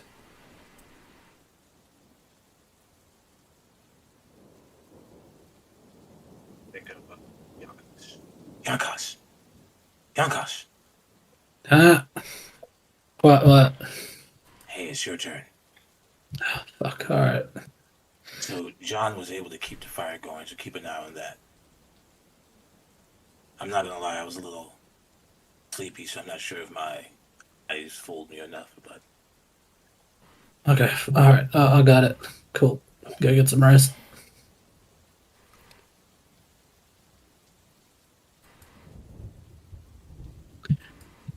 Perception and survival. Okay, as you make your perception check, young Cash, your eyes are sharp and your senses are ever watchful. You hear the animal noises. You can feel the jungle's heartbeat. Thankfully, the small corner that you've chosen appears to be secluded enough. And then finally, with a great mercy, the rain seems to lighten, and then it seems to stop.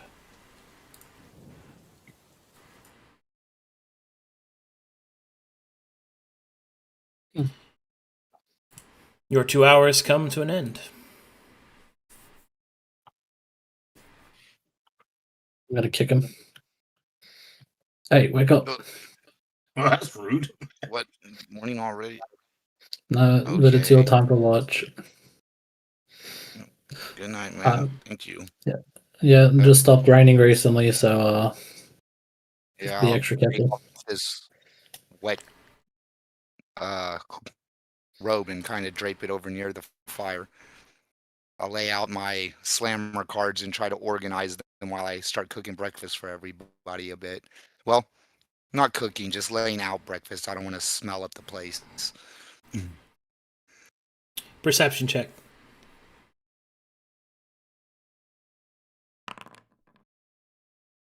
Okay. Too busy trying to organize my first deck. As you take your time, making your preparations for the coming day, thankfully, your watch passes with no incident. And the sun begins to rise. I'll go and wake everybody up, and there's a little piece of cloth with their breakfast laid out in front of each of them. Huh. Hey, come on, guys. Time to wake up. Thank you, We Marv. made it through the night, thank God. Morning. Was a I appreciate I it. see one of y'all reinforced the fire. That was a nice job. I did. I'm surprised that's the whole night. Well, thank you for that. You're welcome. Good stuff. We should probably hurry up and eat and get on the move. Been in one spot too long. Great. So, is there anything to report in the other watches? Mine went by relatively just, more noises from the jungle. Just noises, and the rain stopped during my watch. Okay. I was just caught off guard by visions. Visions. Yeah, Visions. Visions of what? Steps closer. your eyes. Okay. And of Oh, course, come on, my John. watch- That was a good one, man. Oh my god. And of course, my watch went without Yeah. incident. I think it's time for us to get going then. The secret to comedy, Ace, is timing. I'll work on that. Listen to this fucking nerd. Alright. Is the party set off together? Yes. Shall we double check the map? Alright. Following the map, you make your way further and further up.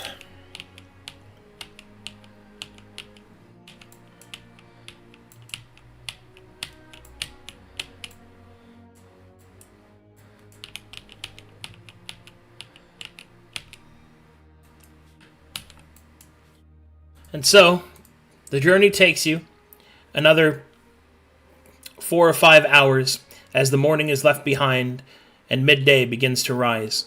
When finally, up ahead, you think that you have made out the first of the many landmarks.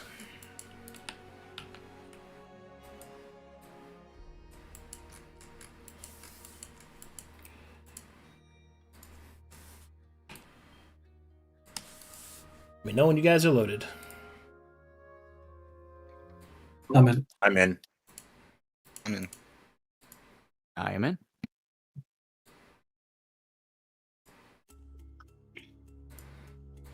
Up ahead, you can see a great series of falls coalescing into a pool and a small river at the bottom. This creek moves further to the south. You can see that it splits in a couple of directions. There is also something strange about the falls. A light shines on the other side of the water against the cliff face in which they fall. Make me perception checks.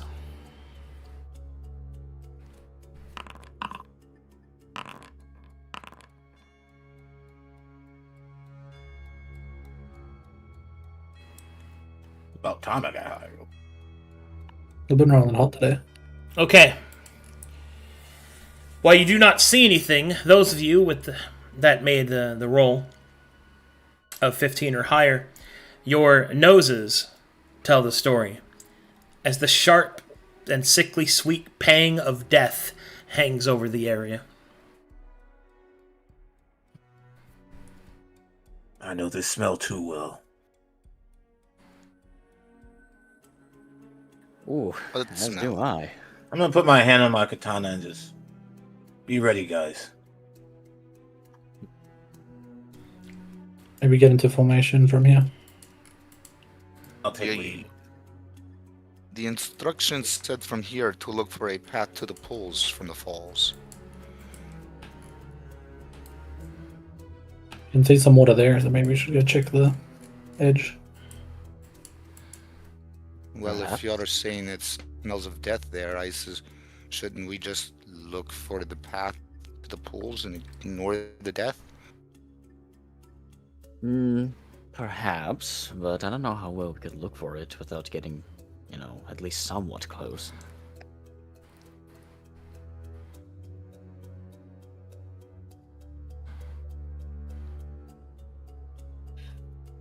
Shall we, I guess, move quietly Yes. and just at least get a little bit closer? Very Maybe well. towards these bushes at the top here. Sounds like stealth. You want to go up here? Yeah, we'll head like, I guess, along the edge this way. All right, and roll stealth since it was brought up.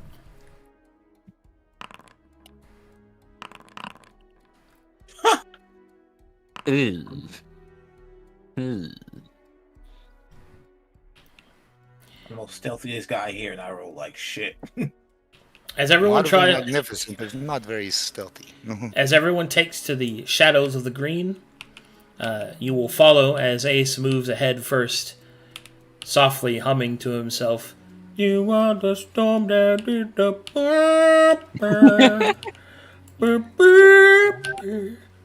As you pass through here, you can see that there are many different plants, carnivorous or otherwise, leading more and more. When you get to this point, you see this.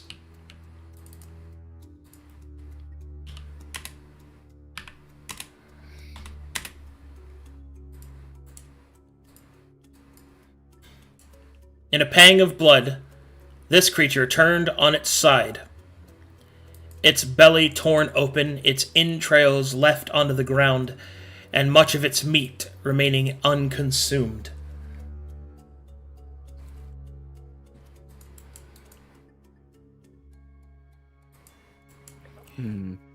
That does not seem natural for a predator leaving so much unconsumed.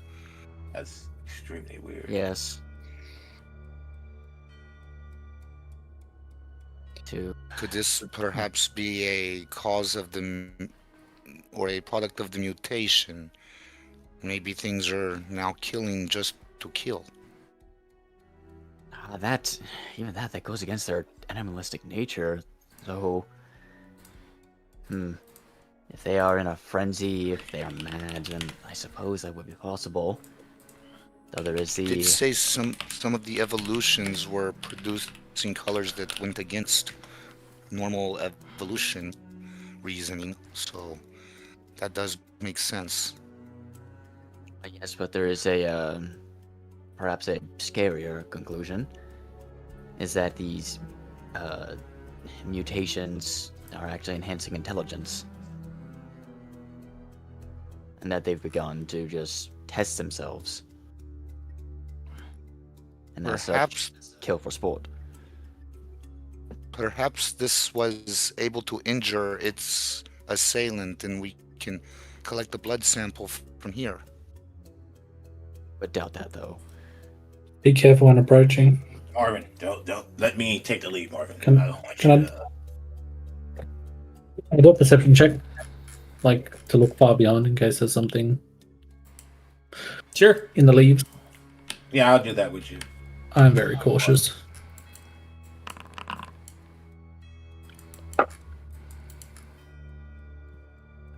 Ace, your perception check does reveal something. Oh boy, here I go killing again. Oh, son of a bitch. Do you think we should perhaps bring back a sample of the meat of this creature as well? Yeah, possibly not. It would be... It is not what we've been asked to do. True. I'm Or not. just. What if the mutation affects the victims as well? Suppose. I need you to make me an animal handling check as well, John, since you have the core skill. Nice. Give. Dude, we haven't rolled lower than a 20 on these checks. As my core skill is medicine, would that come in handy? Looking over the body in any way? Yeah. Go ahead and roll that. Yeah.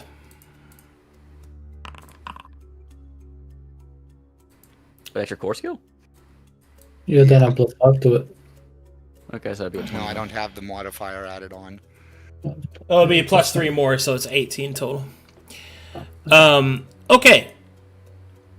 Oh wait, no, that'd be 20. All right, well, in either case, two things you've discovered. Number one, the bite pattern on this, John, does not in any way resemble that of the Quicksilver Sharptooth. The size of this creature alone would have required them to use several claws, bites. It would have taken time. This creature seems almost bitten in two, and your medicine check reveals to you that it happened very recently, within the same day, if not sooner than that.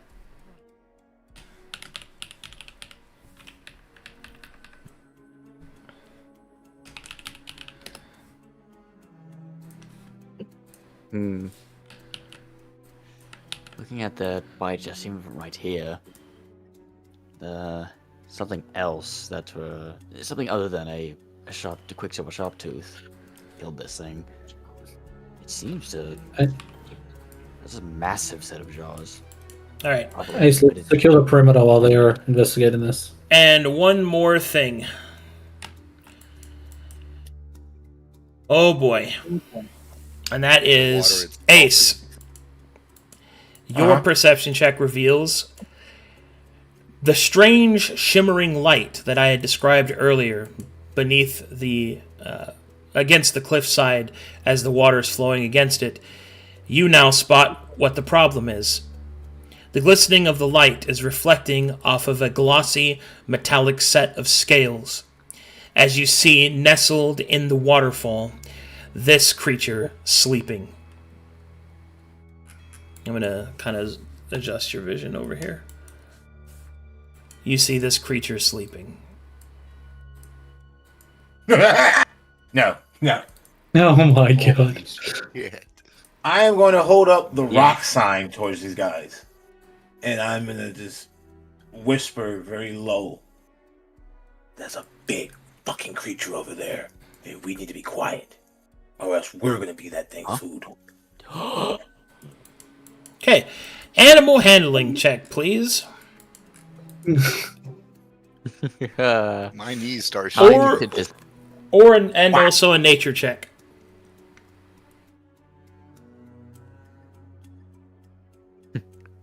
First time I rolled low.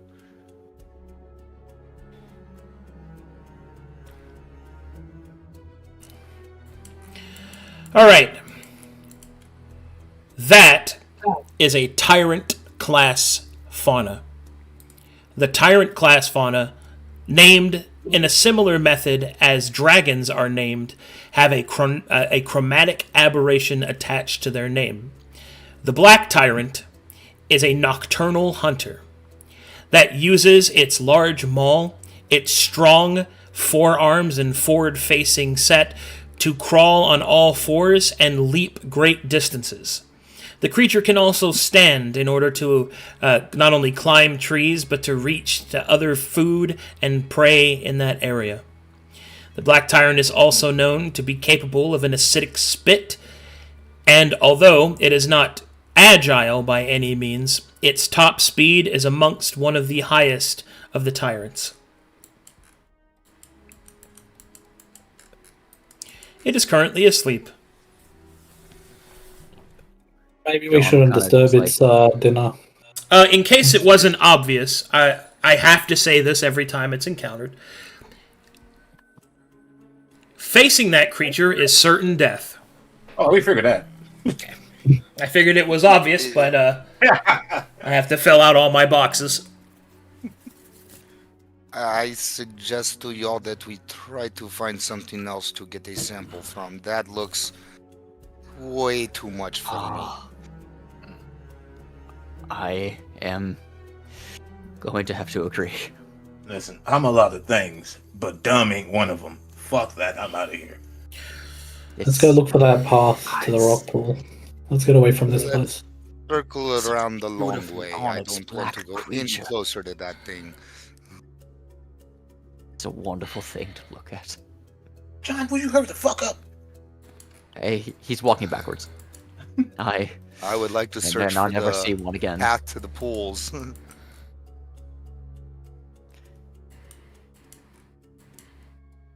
Oh, that had to have been the Black Tyrant or one of its kind. It's a truly fascinating creature. I do not think we have to worry too much, as it is mainly a nocturnal hunter. But it That's a is fucking a tyrant. incredibly strong creature. It probably is what bit that Sharpback in half. Honestly, do you think it would feel a syringe? Something that big? Well, would you feel a bug bite in your sleep? Probably not, but I am kind of scared to try it. That is very Rock, true. paper, scissors? I'm not going to do any of that thing. No, it is. Despite me saying that it is nocturnal, it is very much a bad idea to get close to it. Yeah, come on, man. I think you mean It is- stone parchment shears. Thank you very much. Oh yeah, Very true. Besides, parchment we would have shears. sent to get a sample of the quicksilver sharp teeth, not that. And we still need to get the water from the pool. Let's at least go find the pool first. yes.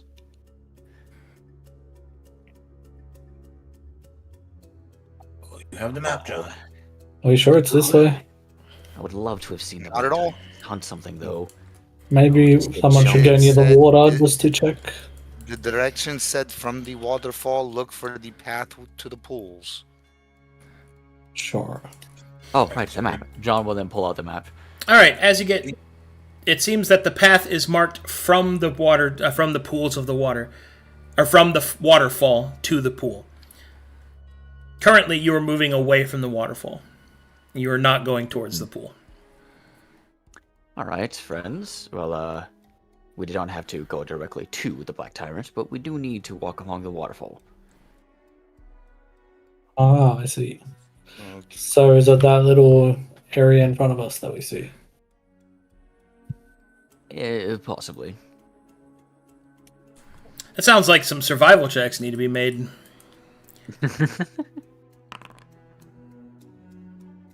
Yeah. John D. Walker, Hey, I have plus Hol- 2 in that. holder of the map, John D. Walker, hold of the map. The one who walks. will guide you over here. All right.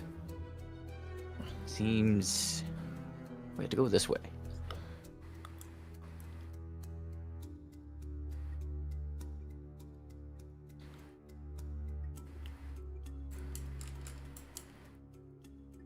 John will then noticeably slow his pace as he is Y'all gazing are upon very the creature. brave walking along the edge of the water like that.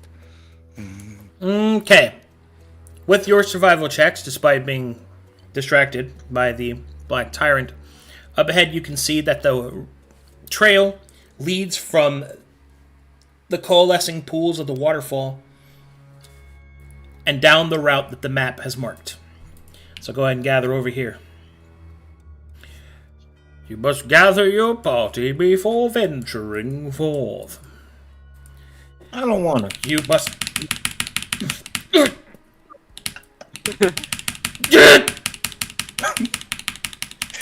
Gather! Gather! That's it. Do it myself. Okay, here we go.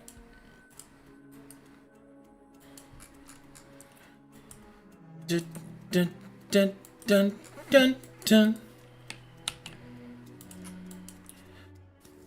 For some reason, my brain always wants to have us in a straight line, not a square.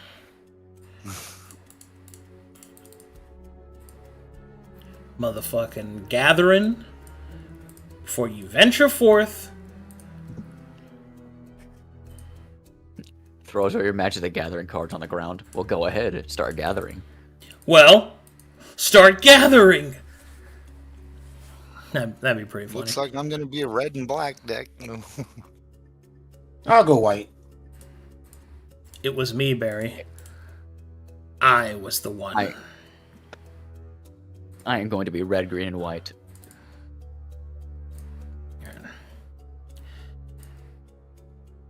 I still don't know. I have to find my first. I'm not sure. I still need to name it instead of commander card. A song card. Yeah, right there. Okay. Your lead instrument. All right. Loading le map.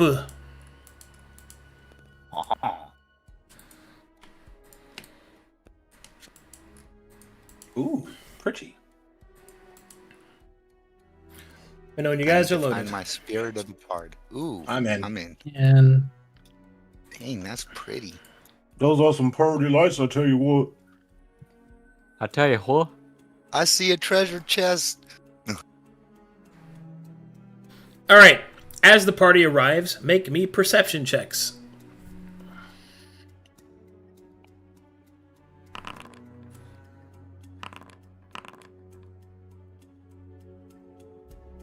I am not a very perceptive person. I'm distracted by the beautiful lights. Okay. the lowest bonus. With a 16, you will see the following. First, you will see the pools that no doubt the good doctor had described to you. They are irradiating and glowing even in the day. The water looks crisp and endeared with this almost prismatic array of lights. Up ahead, you see something else. A large chest lies sitting upon a rock. The chest is ancient, covered in old vines, and even from this distance you can feel that it seems to have an enchantment about it.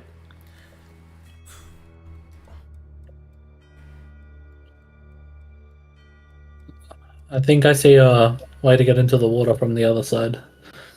Should move around there and be careful. There's also a Always- treasure chest on the other side. Oh. That's No idea what very that's about. worrisome. I mean, we are holding a map to this place, aren't we? Why would there still be a chest here? Well, you remember the maps of this place, cannot be sold. Or, made. Yes, but if somebody else had came here to make the map, would they have not looted the chest? What? Can we slow down? Like, this doesn't scream trap to you? That's what I am saying. We should definitely not Screams touch the trap to me. chest. As a reminder, I'm saying all it's the way back. probably not even a chest. I have heard of things that can I- look different. Go ahead. these maps were made by flyovers, so no one has actually been here yet, which is something that Yeah. Reginald mentioned. Oh,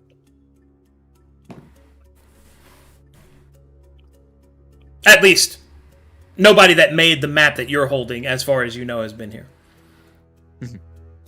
That doesn't mean nobody has, obviously. Like a tentative step. Okay, as you approach this point, you will see that ahead of you, the logs that are being used as a makeshift bridge lie about 20 feet above the irradiated water. They are not what we would like to call OSHA certified. So, this Music to is my ears. definitely signs of someone previously being here. Well, yes, but it does not mean that it's, the Bureau of Science or any other adventuring group. It could just be more of the people of the jungle. Let me test the bridge. I'll go over first. Let me check these makeshift, whatever the hell this is. And if I think a fall, bridge is a don't great worry, way to I'll be call it. fine. I'll kind of study the color glowing water as much as I can while he's doing that. I'm gonna try to walk over. okay? As you tentatively step out, Blood Moon, or excuse me, Ace. As you tentatively step out, Ace, and take careful steps across the log, It seems stable enough, but there's also some very alarming creaks and cracks in the wood telling you that these logs have been here a long time. Eventually, though, you make it to the other side, and nothing bad seems to have happened. Right. You're gonna have to be very careful. These logs are not exactly new; they're pretty old. So take your time. All right. Jan will step up. I would look around for a new log or anything else I could lay over to help reinforce it a bit before I go. You are in an old caldera, and the trees here are gnarled and twisted. They would not make straight logs. Now that I'm on the other side, can I make a perception check to see like what's over here? Yeah, go ahead. Also, the animals there are not like there. Oh no, I just wanted to make a perception. That's just a map artifact. Okay. Okay, with a 15, you can see the chest up ahead as described before, covered in vines and overgrowth. As you're closer to the water, you can see that there are fish in it. The fish within, their scales shine almost like gems. John, That sounds like dinner right there. Yes. do you see these fish's scales? They almost Nerd look like brain the activate. bartender's dress. They're so colorful. They look like gems. Nature check. Very colorful. Is that anybody or trained? Anybody. So to be clear, there aren't Makes any. sense. Oh, okay, never mind. Damn. John and Ace, as you look into the water, the fish are an array of colors of both red and green and purple, not violet, but purple. And you can see that the colors are, well, prismatic altogether. And they do almost look like small gems instead of scales.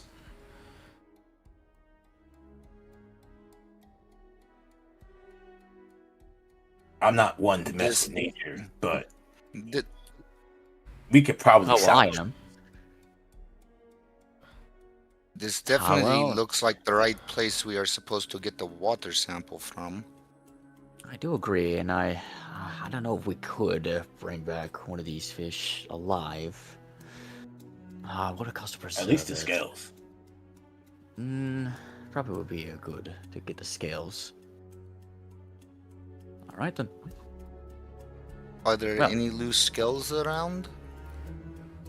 Would you like me to look?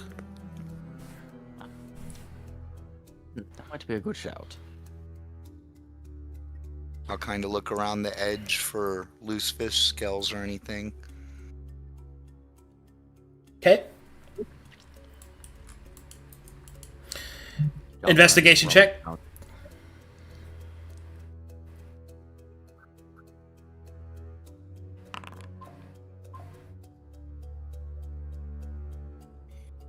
Unfortunately, Marvin, you do not find any scales, wayward or otherwise. All right. Pull out the, And that's a Appleman. pause for me. Yankkesh, Alright. as you approach the chest and stand before it, I need you to make me an Arcana check, a Perception check, and a Wisdom saving throw. Jesus Christ! An Arcana check. What was the second one? Perception. Perception check, and now a Wisdom saving throw. Oh, fuck. Okay. Do we have proficiencies to any saving throws or not in this? There's no proficiency in this. You just roll raw. Why am I rolling shit now? I've been rolling hot so good this session. That's the way the Because cookie this crumbles. Okay. No. Guys, God has a story to tell. So, Yankkesh, as you approach and the others are looking around for scales and talking amongst themselves, you are filled with an overwhelming urge to open the chest.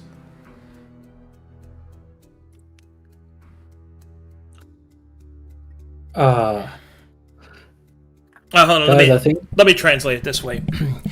Fucking Struth, mate. Just open it up. It's gonna be awesome.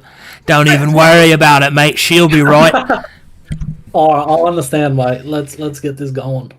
Oh, nice. I'm searching through Guys. the water, so there is no stopping him from me. I'm looking for the water capsule thingy. I feel like I want to see what's inside this chest. What and are you then, doing? like, Whoa. Hey. He's just walking up there. What I the feel fuck like are there's you doing? something. I feel like there's Hey, whoa, something whoa, in whoa, here. Oh, All right. I'm- Hey, Ace, you try to stop him. All right, here we go. Make an athletics check, and you make an athletics check, Yank. We'll see who wins. Oh, no! Damn it! Kicks me off of it. My hands are all slippery. No! The I might. think I like this chest. Yankesh God. moves forward with a will, as your attempt to grab them finds no avail. As Yankesh moves her hands underneath the lid and flips the chest up. Fuck it, you can have it. One moment, please. The dice definitely have a story to tell today. A I natural told y'all 20. something Yeah. was funny with that chest even being here. If that's a mimic, I'm not saving Yankesh. My goodness. Honestly, I did not expect the chest to assault him from a range. That was crazy. Oh, Yeah, that was- yes. I expected at least to be somewhat combative, but you know, a natural 20 versus a 4, yeah, you can have it. I'm not good about that. Okay. And here we go. Just gotta do a quick little change over. So he lays his hands on it to open it. All the fish run away to the other side of the pool. No, fuck that. They become fishmen, and their scales are fucking spears. Oh god. The time has come. Which is weird because earlier they didn't have legs. Okay. As you flip the chest open, a pulse of magic occurs. And the environment around you changes. Oh no! Oh god. Oh hey, Oh. Luke. Who farted? Okay, let me know when you're loaded. Oh, we're loaded. I'm in. All right. You will see all around you what appears to be blood staining the water and irradiated with the mana. The pulsing feel of the chest reveals to you treasure covered in blood as well. I swear I didn't touch anything. There is a distant scream and roar and the sound of scraping claws on stone. What does the party do? Did you fucking awaken Freddy Krueger? Can I close Who's the Freddy chest? The Black Tyrant. As you reach We must- out to close the Oh. chest, make me a wisdom saving throw.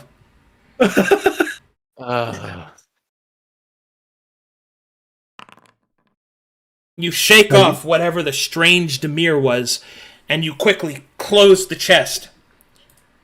And as you close the chest, the vision fades. And as it was before. Did Well, everybody else hear that and see that? What just Yeah. happened? Yankees, come here. Let me talk to you for a second. Come here. Come here. I think I'm gonna get away from See me that. after class. Yo, let me chop it up with you real quick. Get back over here. I got possessed by it. I think there was something just urging me that I needed to open it. I thought Okay. I just heard the Tyrant wake up. Shouldn't we all be hiding? Like now? I'm not sure if that was a tyrant, but Was it? Let's make a nature check and see if we can determine what kind of creature that was. Get the water sample. Let's hide. All of us? Oh god. No, that's, yeah. Okay. Okay. Marvin, that was a person screaming, not a creature. Or not an animal.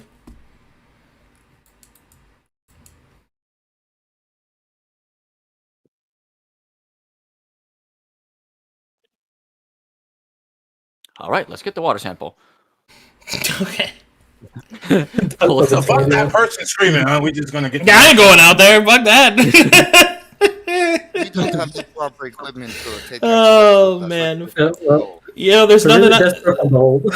There's nothing I like more than, God, just realistic reactions. Instead of all these Final Fantasy 8 and 7 protagonists, I finally get my Final Fantasy 9 protagonist. I'm just like, fuck that, I ain't doing that. What? I take offense to that, sir. I am Cloud all the way. Listen, we're being paid to collect samples, not to save people. Zidane is the best, period. Oh my god. Cloud Strife. You take offense to that name. Fucking You know, Cloud Strife. gentlemen, I think hunting a blood raptor doesn't sound very bad now. As you start to get See, the I water agree, sample, John, you can see that the water slowly filters into the small capsule, and it seems to be a process that is taking a little bit longer than you thought. Not over in seconds, but rather in minutes. As you are collecting the water sample, I need the rest of you to make me perception checks. What is that? Like trying to collect slime? I was being careful about it. Probably, maybe I'm on high alert now. Dang. I am afraid. Yonka's still looking at that chest.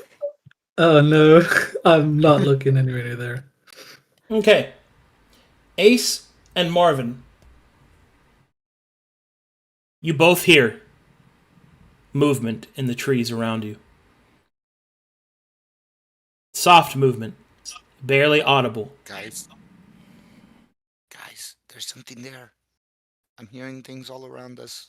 We need to hurry up. Get the water. We need to go. I can't make this go faster. At least, I- can I? You gotta Well, be we need to careful. move to a defensible position now. Keep your guards up. That can be finished later. Okay. Okay.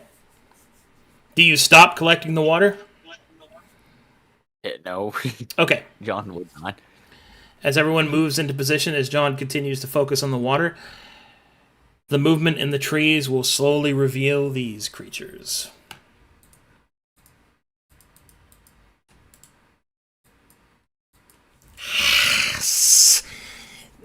Yes! And once again, you see these, but now in HD real time.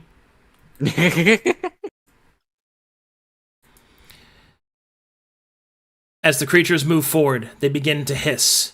Strangely, though, they do not attack. Insight checks or animal handling. They're just watching us. Jesus.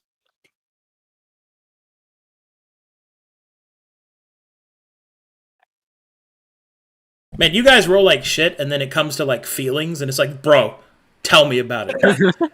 It's gonna be okay. Jesus. All right. With those rolls, you're able to determine the following: the creatures are looking at you like you're food, but they are also afraid and are not approaching.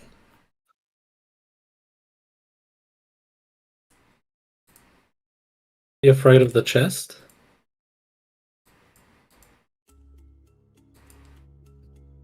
Hurry up and collect the water. Let's finish that off and get out of here. Okay. I think we should finish it off and then, well, As leave. As the moments pass, finally, the water is successfully collected as you place it away in its capsule.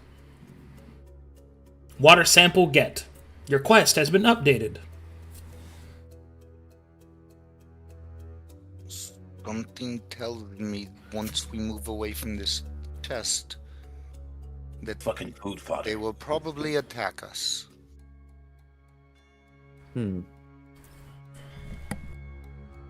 Should we open up the chest again? No. No. Fuck. Did you not? John, come on, man. Maybe it'll scare him away. Or maybe it'll bring something worse. Well, Look, do we have long range users here? They're not going to get close to us, it seems, because of this chest. yes. Maybe we can start picking them off. Now that would be Is an that Try what to you would scare like to him off. do? I could start shooting the ones on the other side of the bridge, seeing as that's the way we need to go. do that. I also would say that, for myself, I'm more magically inclined, and seeing as there's that chest there and this mysterious water, I'm not really too keen on using mana right now. Can I do another Is Arcana there a chest way on the to chest? levitate the chest? Sure thing. What? I mean, I'm not capable of that, but I'm Nope. sure there probably is.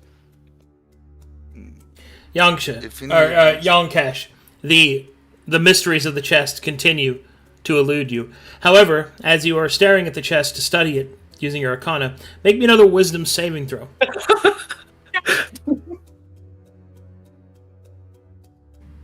Well, yes, Marvin, I Oh my god. levitate the Guys, chest away.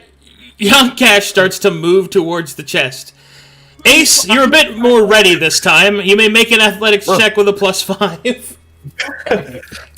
Jesus. All right, athletics check. Yongcash.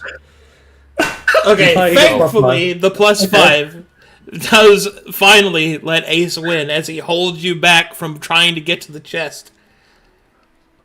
It's your problem. I think the chest will help us. I think just opening no, it. no, we're not doing that. Then what are we gonna do? We're stuck here surrounded by all these sharp tooth. How about we not touch the fucking chest? How about Fucking Struth, just open it, mate. Ignore him. Odds, well, we're going to try shooting at them to scare them off. There could be anything need in to- there. we It need could a- be a bottle-o. We need a blood sample from them anyways. I say we push through the ones to the south. If the ones to the north want to keep fighting, we'll kill them too, or they can run. Arcadum, do these ones have the red pigmentation? Yes. Ah. Well. Okay. Say the word, I shoot the one south of us. I'm holding Start this. moving that way. I'm holding Yonkosh because this motherfucker just doesn't get it. Yankosh, get away from the chest. Get over here now. Fucking ignore that motherfucker. Just open the chest, mate. What's he gonna do? Can I Play roll? cards at you? It's Can I cool to roll to me. attack God?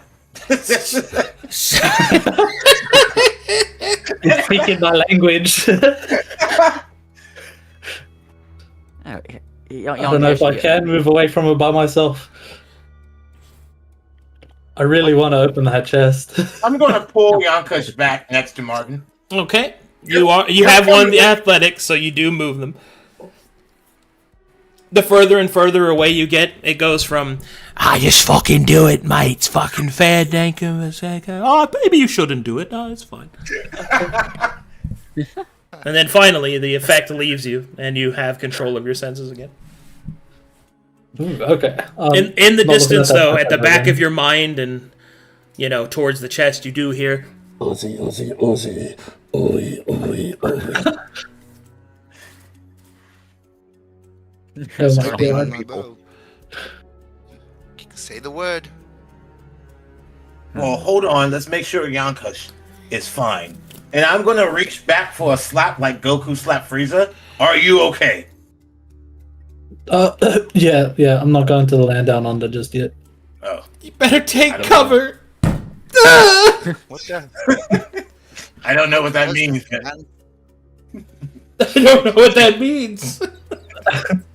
Oh, that vision place. I thought it was just the down under. What? Okay, Marvin, go ahead and shoot. What He's that speaking the was language to when we're done. Marvin, just shoot And something. I shoot. Either shoot Yonkesh or shoot one of the things. One of the things. Doesn't have a attack.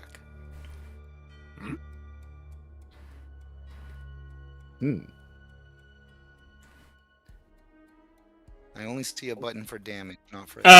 So what you want to do is you want to. It should pop up like that, and then that. There you go. Okay. As you fire, which one are you shooting at? The one closest to the bridge. Okay. To the south of us. You shoot that one. Your arrow will strike true, and the creature will scream. And you'll see that it starts to back off, as do all the others. There's our blood sample. Let's go. I Guess doubt that makes we, you the alpha male. I doubt we haven't enough of that. Um, here. Hold on. One at a time. One at a time on Yeah, the the bridge. log isn't exactly strong. Yeah, okay. Who wants to go first? Okay. Oh, hold on there, Mr. Teleport. Go back. I saw that. You crossed the bridge. Alright, as you get to this point, dexterity saving throw as the logs fall away. Oh shit. Catch him. Oh, Oh boy, rubs hands together. Into the magic water pool I go. The logs begin to fall away. Marvin looks caught completely off guard. The rest of you may, if you wish, make a dexterity saving throw to prevent Marvin from going into the irradiated water. However, if you choose to try and help him and fail your roll, you will both fall. Do I have any volunteers? I'll do it. Sure. Alright. Dexterity saving throw. It's better to do it one at a time so that you might be able to save the other, should they fail. Okay. Well, John D. Walker, everyman himself, will leap forward to try and grab at Marvin. And he will do so with the average competency of the everyman, which is not very good, as his shoes begin to slip on the slick stones and fall forward with Marvin. Alright, here I go. I will grasp the falling Marvin. Ace will grab the loafers of John D. Walker and will pull him and Marvin back with the help of Yankash to not fall into the irradiated water below. However, the bridge is now out. Thank you so much. oh yes, thank you. We Marvin. still need to cross. Can you all jump? I don't think I could jump that. I can probably make it. I know about you two. You don't look exactly athletic, but maybe we can go By another all way. means, go ahead. Yeah, we probably have to find another way. I don't think this is the path anymore. I don't think I'm making that either. Look, if we go over there, I'm gonna hold Yankees the whole fucking time. I Yeah, agree. that's Let's find a way around. The water feeds in on this side. Perhaps the other side has a way around. I will promise to not look There at the is a ladder chest that may anymore. exist. We will have to pass in front of it. Alright, I'm just grabbing Yankees bear hug style and marching them across the way. Okay. I'm just staring at the water. Everybody grab each other and make sure nobody goes toward the chest. So the party crosses, yes? Yes. Yes. Yes. Alright. Yeah. Is this the water that the Lord was talking about that has that like extra minerals in it? Or is this different? No, this That was is in the this, river, right? this is the same. Oh, this is the same. Okay. Mhm. Thinking about going Should for we- tasty. Honestly, yeah. I got you grab. I'm not letting you go till we pass that chest. Yeah, not for now. Yeah. Do we? I'm just Right, staring at the water. I'll move. Let me move the group. I'll move the group. Okay. The water's so pretty. Oh, no, pivot. Pivot. Do we all gotta make saves? as There you we go. Pass in front of it. No, you're fine. No, because one of us actually went towards the chest for some reason. Alright, you get to the other side and you can see a frayed rope ladder. John will begin to give me some like test tugs. It seems solid enough. All right. John will then attempt to climb it. Is there a path still Athletics just check, please. around the pool? There is not. I was about to go.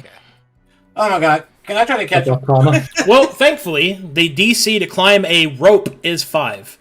Oh, okay. Good job, John Walker, everyman. I might keep this art then. He rolled an Arcana. We'll take it. I can't do it. Oh my god. Fucking truth! He's going for Ah! the chest. He's going to Yankesh will try, and her grip will slip, and she will fall to the ground. Fall to the ground. One And those- bludgeoning She damage. starts sprinting towards the chest, Naruto style. I'm just kidding. Oh god! You are my friend, Byron. Let's keep it bobbing up. Well, I'm not the most athletic, but let me give it another try. All right, try again. First, you don't succeed. Thank Go for the God. chest. All right, there you go. Yay. Yay. Sorry, I had to fix something. Okay, as you get to the top, you can see that the path ahead is wild and unsearched, but it will lead you, perhaps, in the direction, once again, back to the Rainbow Vale.